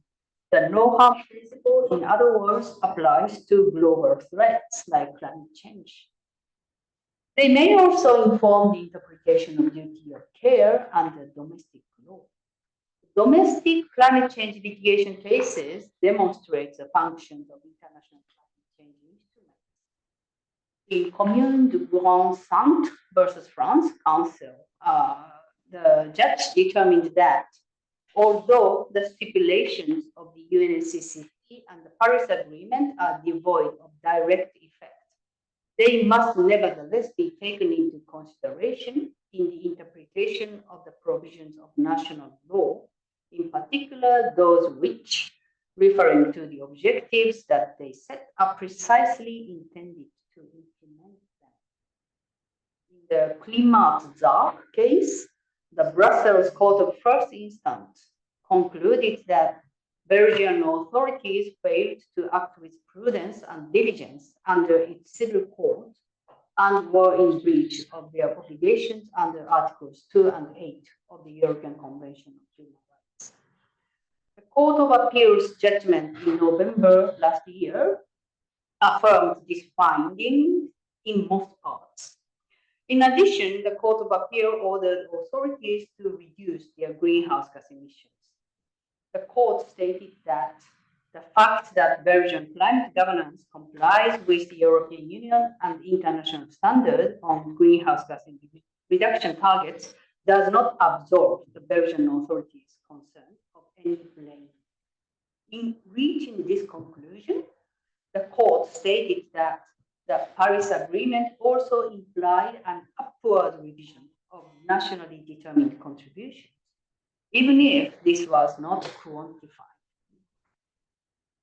Turning to the question of implementation challenges, today I would like to focus on the following two limitations of the current multilateral frameworks. First is the limitation of the territory-based approach. The United Nations Framework Convention, Kyoto Protocol, Paris Agreement divide responsibility for greenhouse gas emissions based on territory, that is the location of production.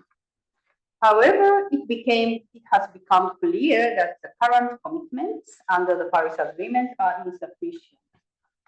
The outcome of the first global stocktake at COP28 last year acknowledges that whereas there has been a progress, there will be an increase in the range of 2.1 to 2.8 degrees Celsius with the full implementation of the latest NDCs. So it is clear that in order to meet the Paris target, climate action must get more ambitious over time. Another issue associated with this territorial approach is the risk of carbon leakage. That is, when certain parties to the Paris Agreement adopt an ambitious climate policy, it will result in strong domestic carbon prices. This may in turn lead to an increase in greenhouse gas emissions abroad, elsewhere, where less stringent carbon constraints are imposed. This may afford the less stringent jurisdictions an unfair competitive advantage. Second, the current framework does not provide obligations to non-state stakeholders, including civil society, the private sector, financial institutions, subnational authorities. Climate change cannot be mitigated solely through state policies.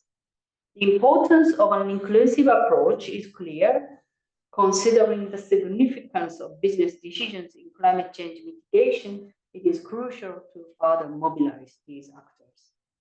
Indeed, multiple efforts have been done to achieve this. The non-state actor zone for climate action platform, which is also called Global Climate Action Portal, was launched in 2014.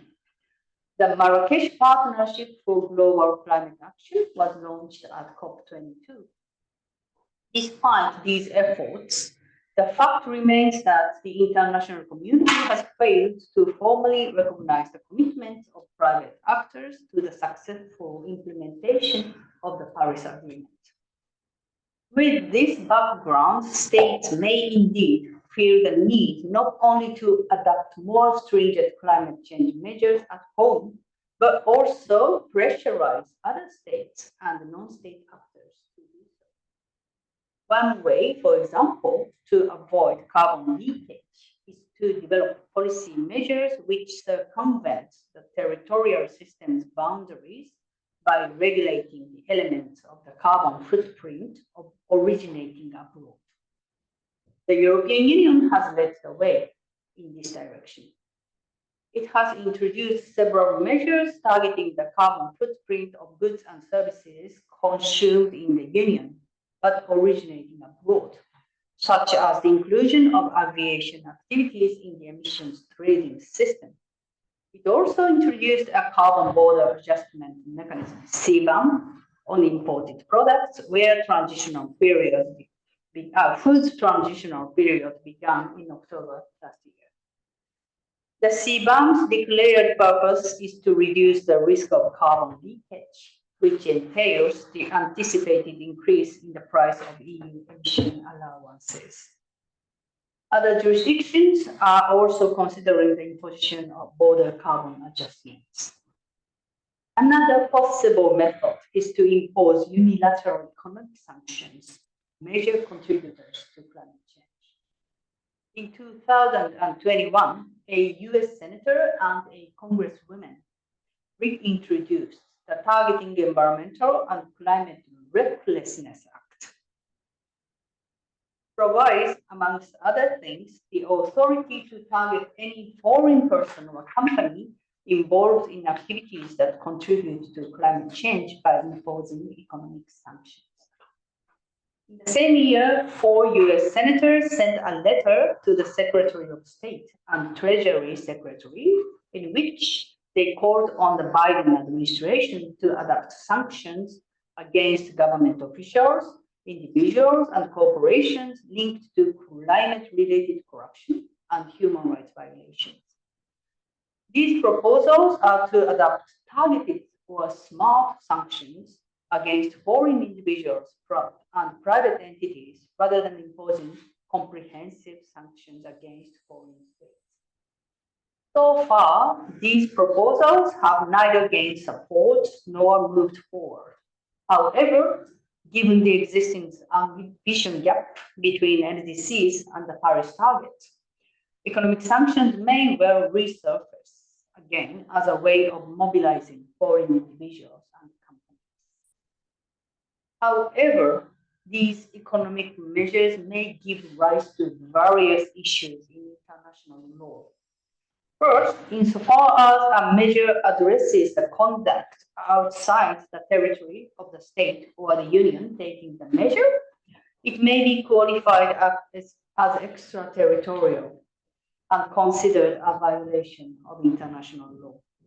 This is a difficult question, as exemplified by the controversies over the ILA case on the aviation directive at JU. Such a measure is to effectively impose the design of the solution, the state control states or actors, and thereby be considered as interference with other states' sovereignty over climate change policy. Indeed, owing to overwhelming political resistance from other states, the enforcement of the aviation directive was deferred. Second, trade measures and economic sanctions may conflict with the international trade and investment. Opponents against border carbon adjustments have in particular argued that these measures are effectively green protectionism, aimed at preserving the competitiveness of domestic firms vis-à-vis foreign enterprises rather than actually serving climate purposes. Some argue that treating imports from WTO member states differently based on their carbon content could violate the most favored nation rule.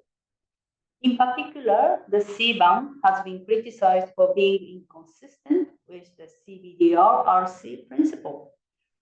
These developed countries with fewer resources to reduce greenhouse gas emissions will be subjected to a higher adjustment of carbon prices at the border and placed in a disadvantaged trading position.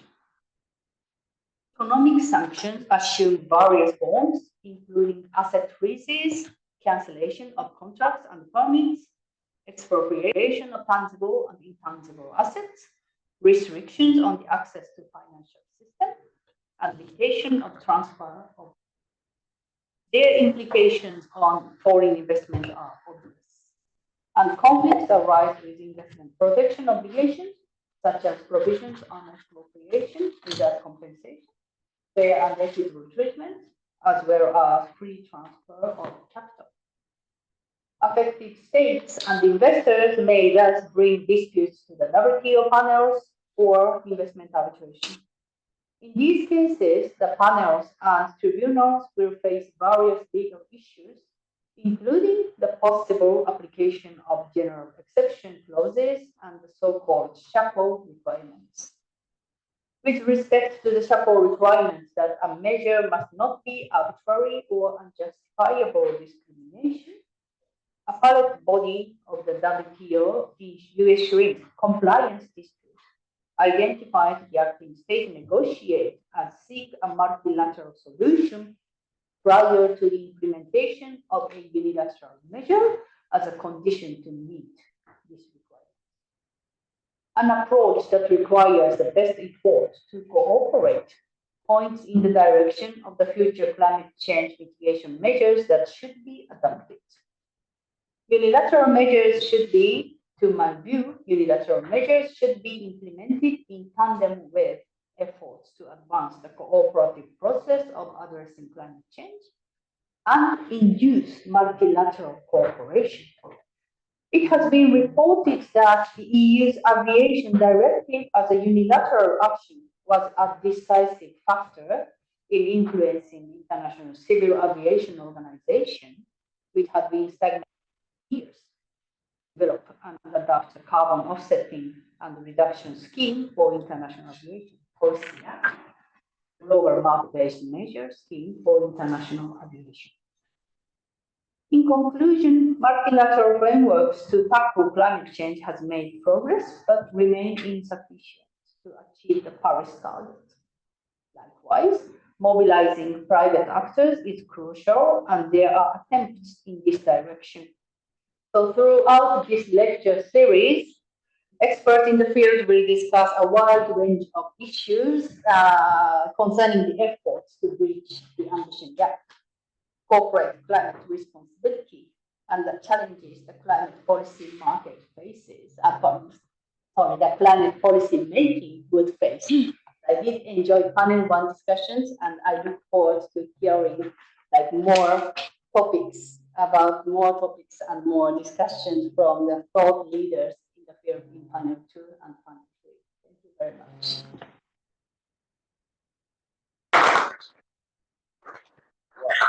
Thank you very, very much, Tomoko, for your extremely dense and intense, but informative and thought-provoking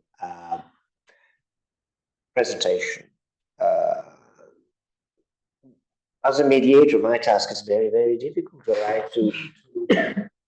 I don't know, to make a selection of any ways. I would go below standards, but let me just take four of your presentation. First, it's very, very important the way you singled out the living meaning of framework nature of the United Nations Convention, precisely Framework Convention on Climate Change, because it's not just one of the many conventions which a state party may infringe upon or comply with, period. It's a framework.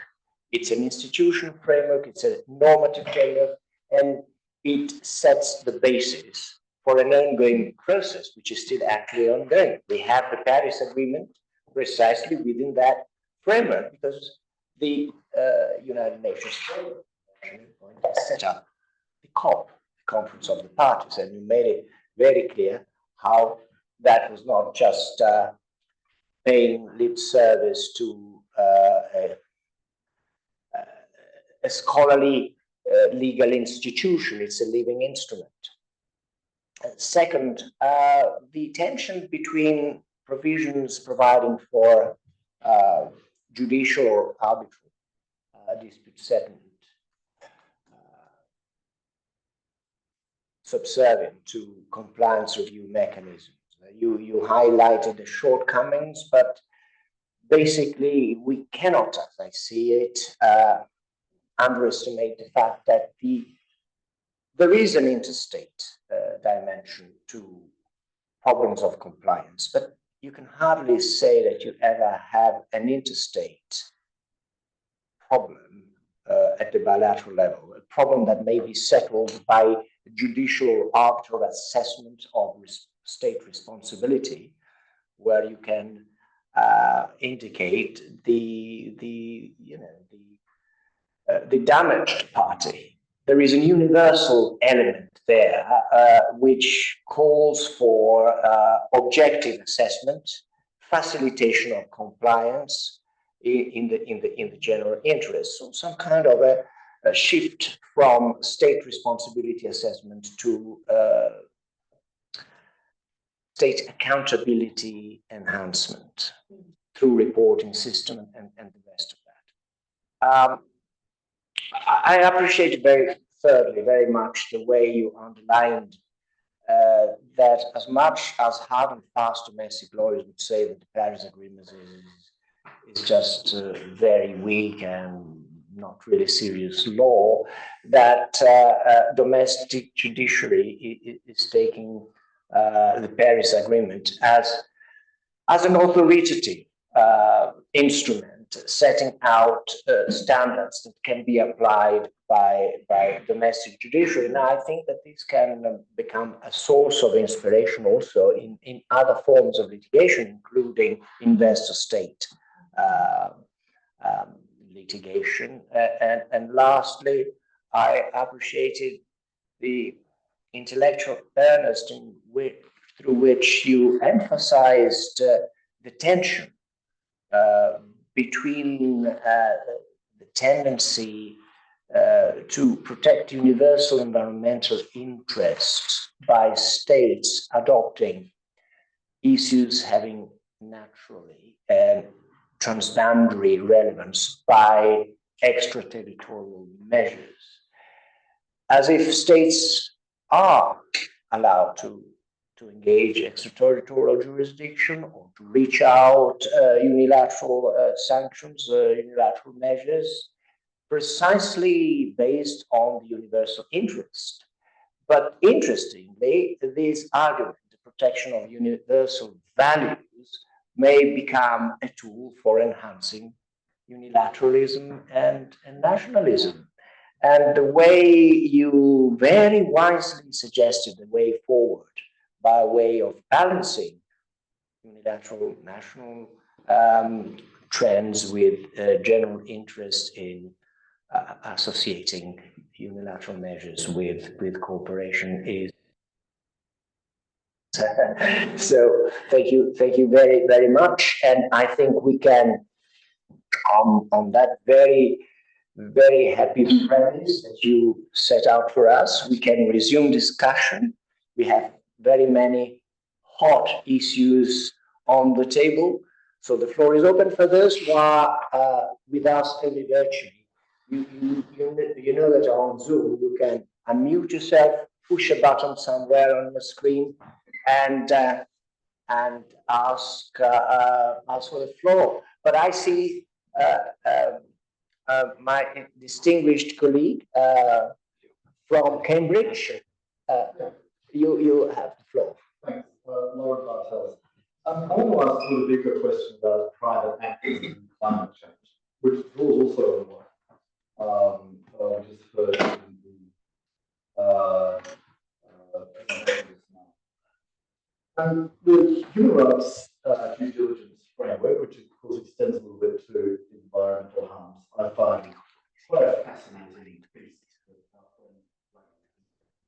As we know, was all done because if you're traditional about it, runs on the obligations imposed on private.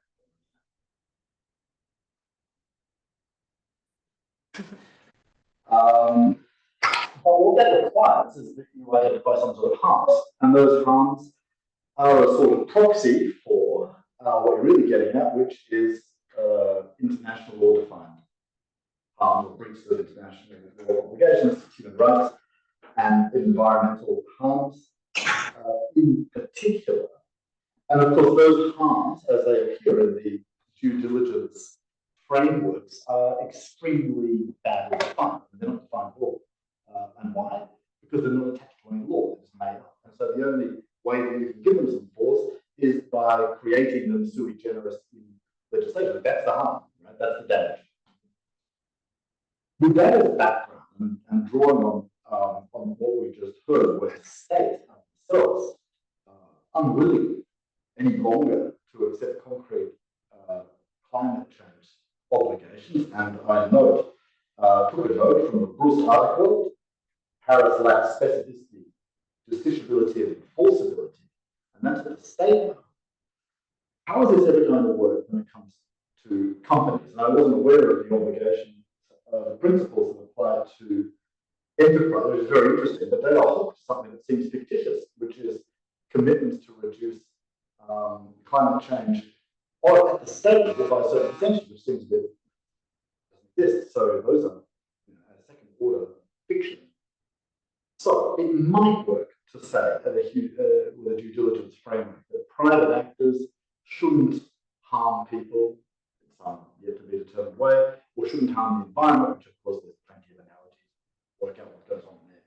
But how is it going to work with something like climate change, where you can never really work out what the company has done wrong? And let's face it, spewing out stuff into the atmosphere is not illegal. It might be bad for us, but it's not illegal. So how on earth, oil companies do their thing, it's not illegal. So how is it going to work? Is it ever going to get further than reporting? And that might be a better solution, because with reporting, you engage the market, you engage investors' interests and consumers' interests. And there you've got something to fight on, you is doing, which is you stop greenwashing. And why is there even greenwashing in the first place? Because the market is power.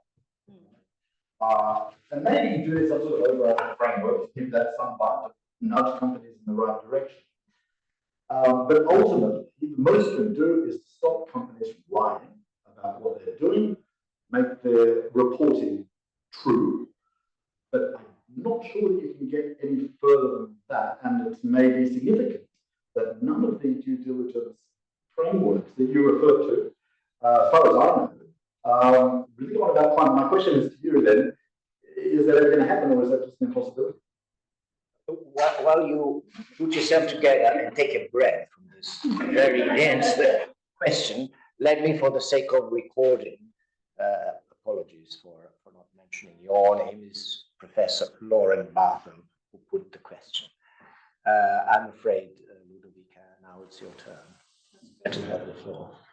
I mean, I'm not sure I have a clever answer for a very clever and difficult question, but I think it brings back a bit what I was saying about approaching climate change through the human rights lens. I think there are pros and cons. The litigation, with the wave of litigation we've seen, I think it proves that the human rights lens has helped to sort of pave the way for sort of environmental corporate climate accountability. Maybe we cannot talk about liability, I'm afraid, but maybe we can talk about accountability, since you mentioned the policy statements, the fact that increasingly we see that companies have to account for what they state and affirm, also through the supply chain, throughout the business partners operations. So to go back to your question, are we going to get any further, since that it seems like a substantive obligation is lacking, and we're talking about the nature of an obligation that's not there. And I do agree with you. I think in a way it's also the problem for different reasons that we have with human rights obligations, because still we have a lot of big majority of civil society and governments and companies denying that those human rights obligations are there. And yet, Raghi came up with the due diligence. Why? Because companies are familiar with the concept of due diligence. It sort of looks at risks, so it just includes what they already had in the financial due diligence, something that's sort of social or environmental related. So I think that the due diligence obligation, or the due diligence standard, as you want to call it, already come up with, has a lot of limitations, and also because we think about an obligation of conduct, not of result, but the process itself is an obligation of result. So I think it's a very complicated sort of field. Maybe if I can just take 1 more minute to complete. Then I will chip in. Okay. I feel like I'm in favor of the holistic approach in terms of human rights and climate change, but I think that there are some challenges connected to climate change that cannot be ignored. Extraterritoriality, we've mentioned it. I think we were litigating the human rights to a healthy environment at the European Court of Human Rights, trying to look at precedent at the bankruptcy. I mean, it doesn't work, because it's just, we're talking about something different here. So extraterritoriality is a problem, also for companies, not just for states. Measurement, how do you measure? I mean, you can measure emissions easier in a way, perhaps, than human rights performance. So that's another point. And expertise, the science you need, like the sort of the assistance you need to carry out that diligence is different from the one you need for human rights. I mean, it's way more technical. And also, in a way, they can clash, and no one talk about it. I mean, the climate change obligations can clash with human rights obligations for different reasons, and we know why. I mean, if we adopt certain policies, they will have repercussions on many fundamental human rights. So it's also a balancing exercise, and I think treating them together as if they always get along, it's a bit of a it can be problematic. Going back to the due diligence, I think I totally agree. I don't think we're going to see anything other than reporting, I'm afraid, for the next years. And I think there is a growing feeling in the community, those who actually advocate, that information is empty, as you stressed. There is no content. Content has to be given to it, and it's for states to give the content to that obligation. And states actually have an obligation to give a content to that company obligation, but yeah, the wheel, I'm afraid, is not there. I don't know if that answers your question, probably not, but I'll try my best. But there are cases in which corporations are found liable for a failure to observe the commitments, the CSR commitments. Yes. Like for Nigerian farmers. Yeah. Like They're different because the harms.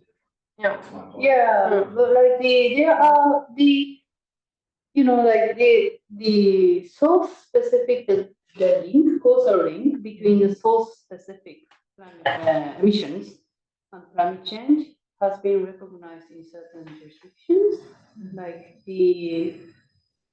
I don't know, the fact remains that there's no case, what I know, like that ordered compensation against corporation due to climate change impact. But like in the future, maybe their commitments in their promissory language to use this technology and not to reduce this amount of emissions, and then they try to do so, may result in, I don't know. I think it's not by accident that it's always referred to as adverse impact. It's never called like violation. It's never called like breach. It's always carefully framed as adverse impact, as if it's not something that's contributing to an obligation. So maybe I think that's probably not by consent. Thank you. Yeah, well, I mean, you're hitting the really rough spot there, and like Tomoko also putting it into a judicial frame, it's very difficult to find the kind of harm which is subject to compensation, particularly when harm is unmeasurable, incommensurable. I mean, compensation would be incommensurable to the damage, but then the causation link is the problem. But I see that interestingly, the due diligence dimension, not just for purposes of attribution of liability in a judicial context, but in the wider environmental process picture of compliance. The due diligence, the corporate due diligence obligations are to be put into effect through the interstate or state, if you wish, state due diligence dimension. I don't know how many years ago I was involved in advisory role for Romania. Romania had been chastised by the enforcement branch of the implementation or compliance committee of the Kyoto Protocol. The Kyoto Protocol enforcement branch had found Romania in breach of its standards. And the issue there is, you go beyond the limit, but you go beyond the limit because of the cumulative effect of pollution produced by X number of economic operators, industries. And then my interlocutors said, what should we do? Should we ask this or that factory should close down, or what should we do? It's the cumulative. And then I see that out of this difficulty is a blessing in disguise. Well, you have to be selective, not arbitrarily. You have to comply with the due diligence obligation, or perhaps even an obligation of result there because you had a limitation. But then you can play with due diligence tool for corporations and say, I select those who live up to certain standards. So I said that the international obligations of due diligence on corporations can complement themselves with elements making up the state due diligence, whereby the state should act domestic legislation providing for certain standards which apply to corporations. That's the way I see it. Well, thank you, Lauren, very, very much, and thank you, Ludovica and Tomoko. I can't wait to hear questions or comments on the ECT. Is anyone making them? Let me say a debtor's advocate from one of the most polluting nations. And since last year, I have been closely working with chemical engineers who are experts in carbon capture and sequestration. They are leading experts of this technology, and they are now conducting like DAC. Do you know like direct air capture, like directly capturing CO2 from the air? This like the technology. But in Norway, it's very much developed in Norway, right? So they are trying their best to capture more CO2 with less cost.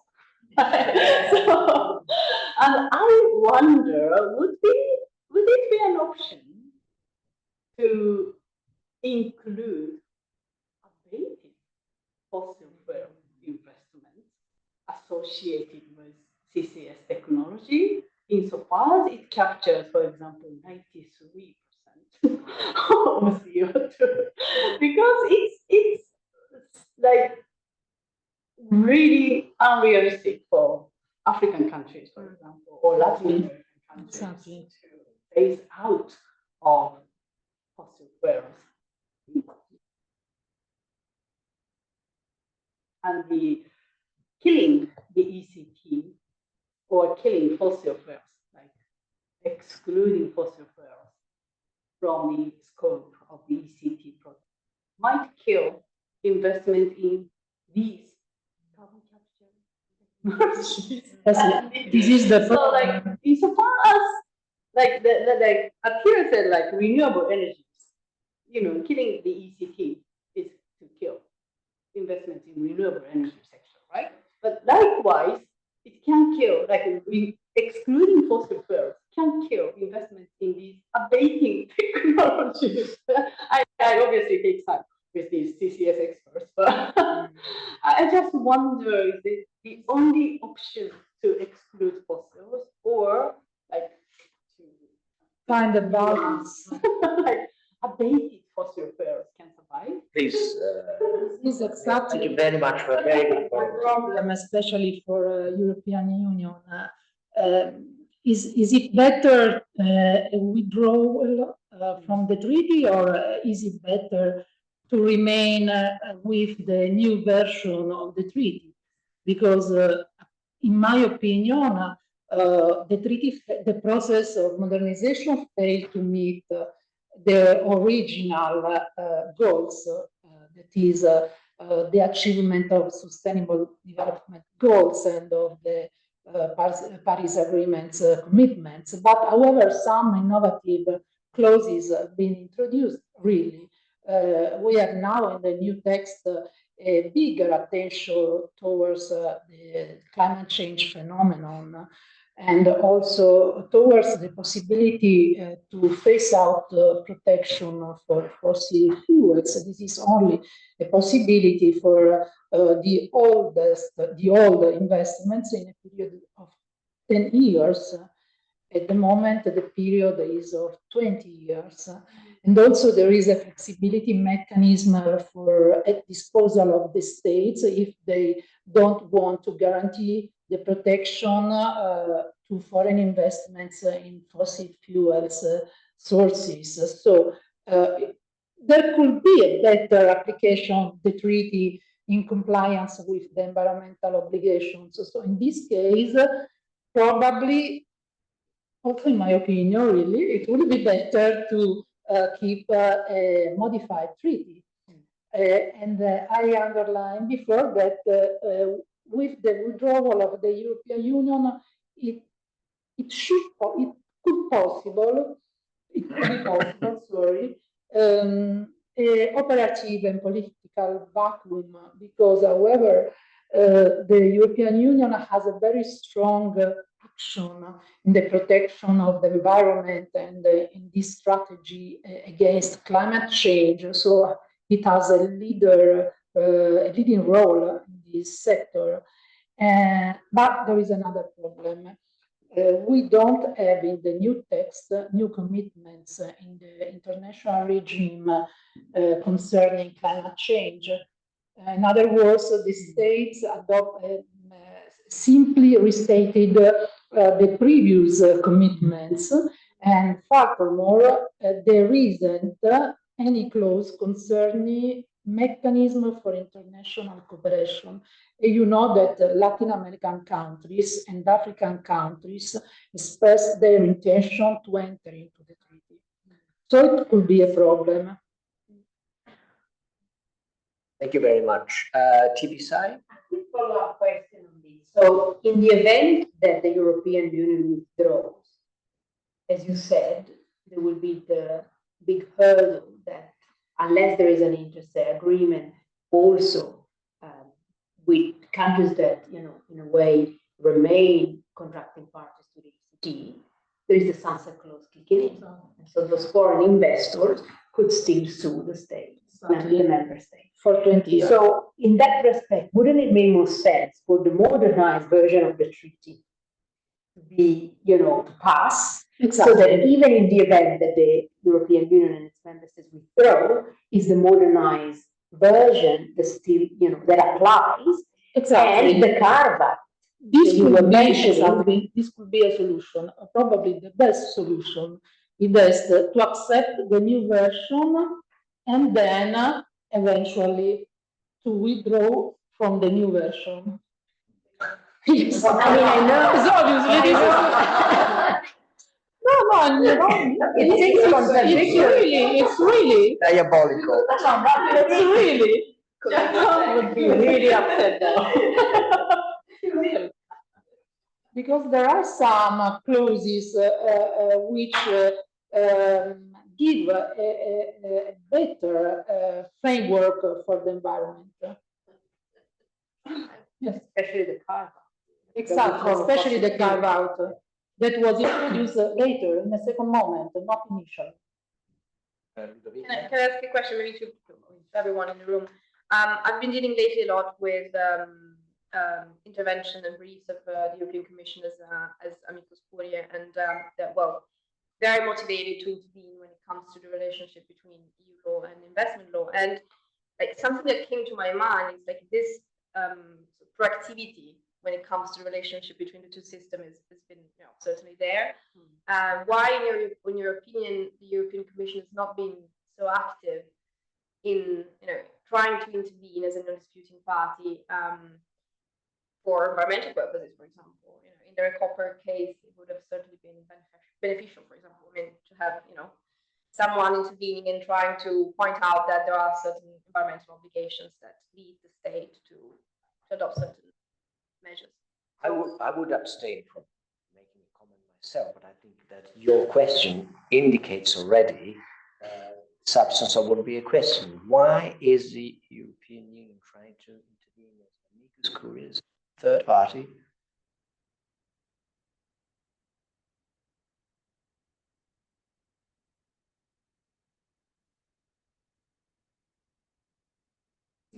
Factors. That's been always a privileged intervener. So I look forward to comments from others from home, but maybe would you want to give it a try, Maria Rosaria? Like that. Really, I don't know. I think that there is especially political attitude. I think that is a political problem, not only a legal problem that can explain the different attitude of the Commission, but also of the court. yes. Tibisay, any guess? I think the difficulty is that we're dealing with a supranational entity that has, to some extent, its own interest, but also acts on behalf of a constellation of states that have interest that might conflict with the interest of the Union as such.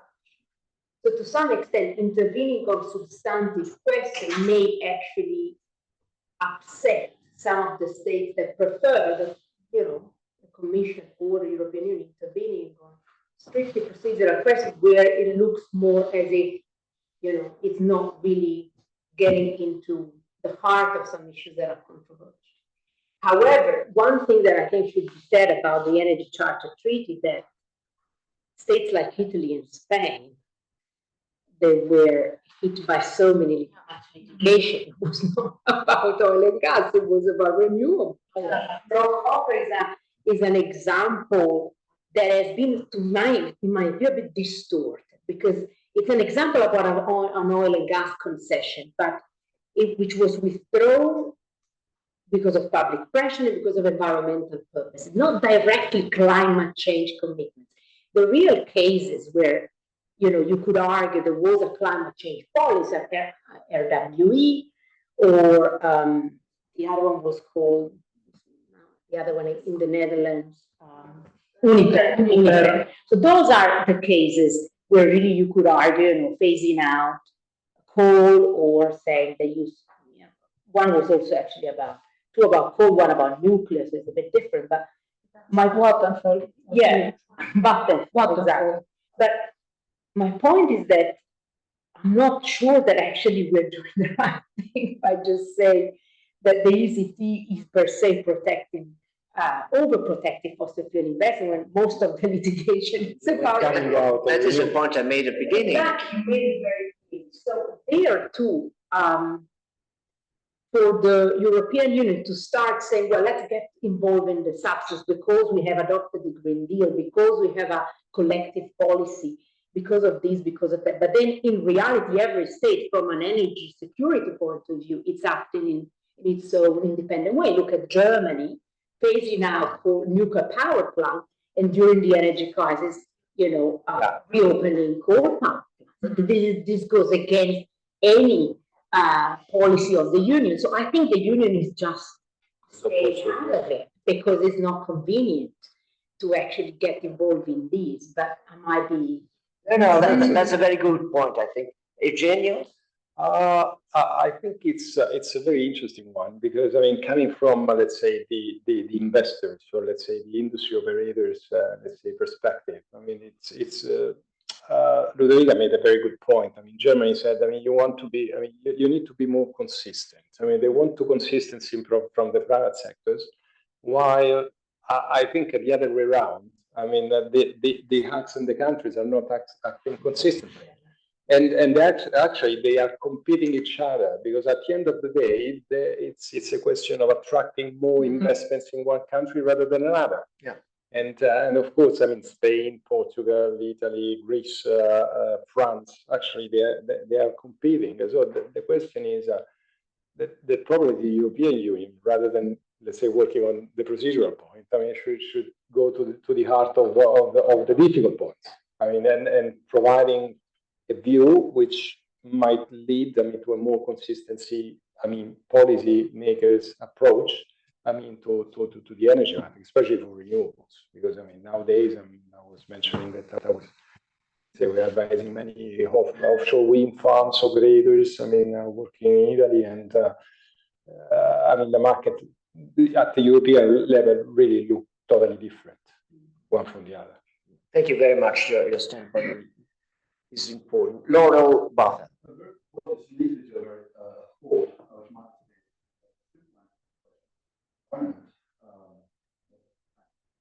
Shared competence, and the Commission is not going to be doing much. What it can happily talk about is how important EU4 is. So that might explain the decision. Donato, are we sure that our friends at home have the chance to? They have the chance. They can just write. Yeah. Question in the chat. Yeah. Questions or remarks from home?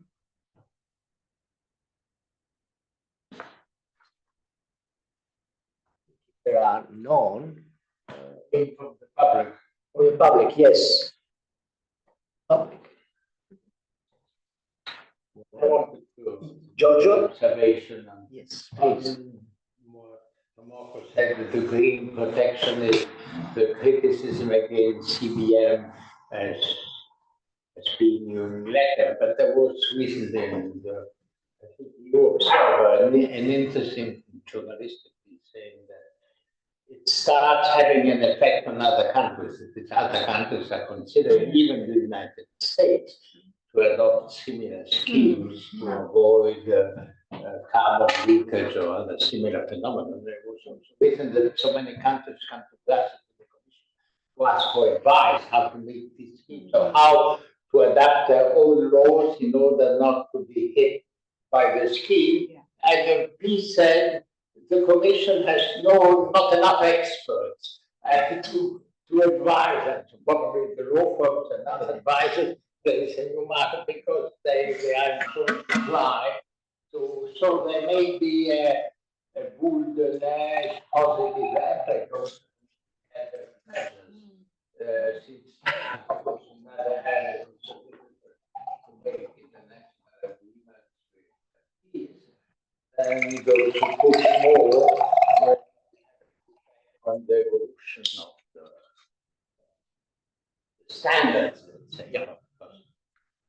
For the sake of recording, this was very voice from Giorgio Sacerdote for the recording. Thank you very much, Giorgio. That was a very good point. Mariangela, any idea comes to mind? Well, I have a point, but I'm afraid that my thunder was stolen. The frantic debate over the very first question. If I may go very briefly and quickly back to that for a moment, I was thinking I 100% agree on multinational corporations not being fully fledged subjects of international law and thus not being, formally speaking, under any obligation for the purposes of international law. However, I think that human rights, environmental, climate-related reporting obligations may nonetheless be instrumental or ancillary for other obligations. And I'm thinking of competition law, and this came to mind by listening to Professor Bartel evoking among the different stakeholders involved, competitors. I think a reporting declaration that performs sheer greenwashing may be acted upon even judicially, for the purposes of competition law. I guess. So indirectly, that may nonetheless be brought before justice.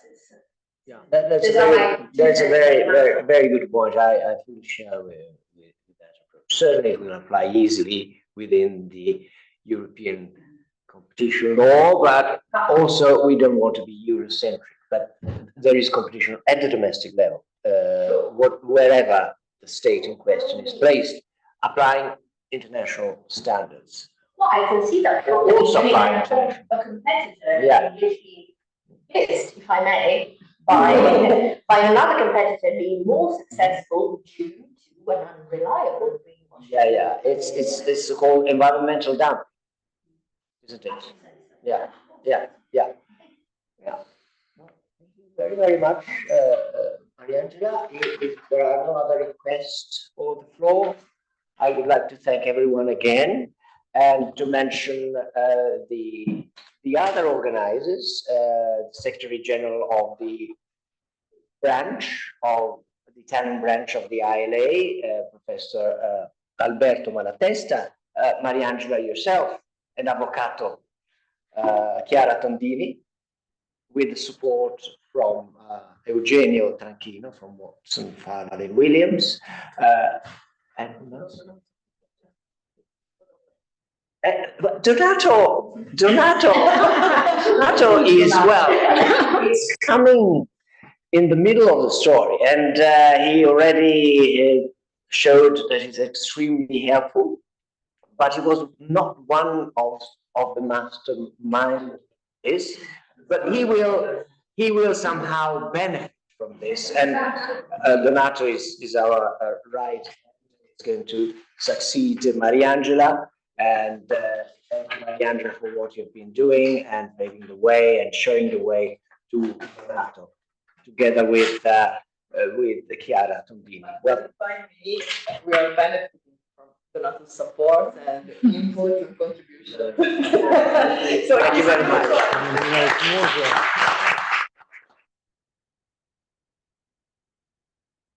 Au revoir, les amis.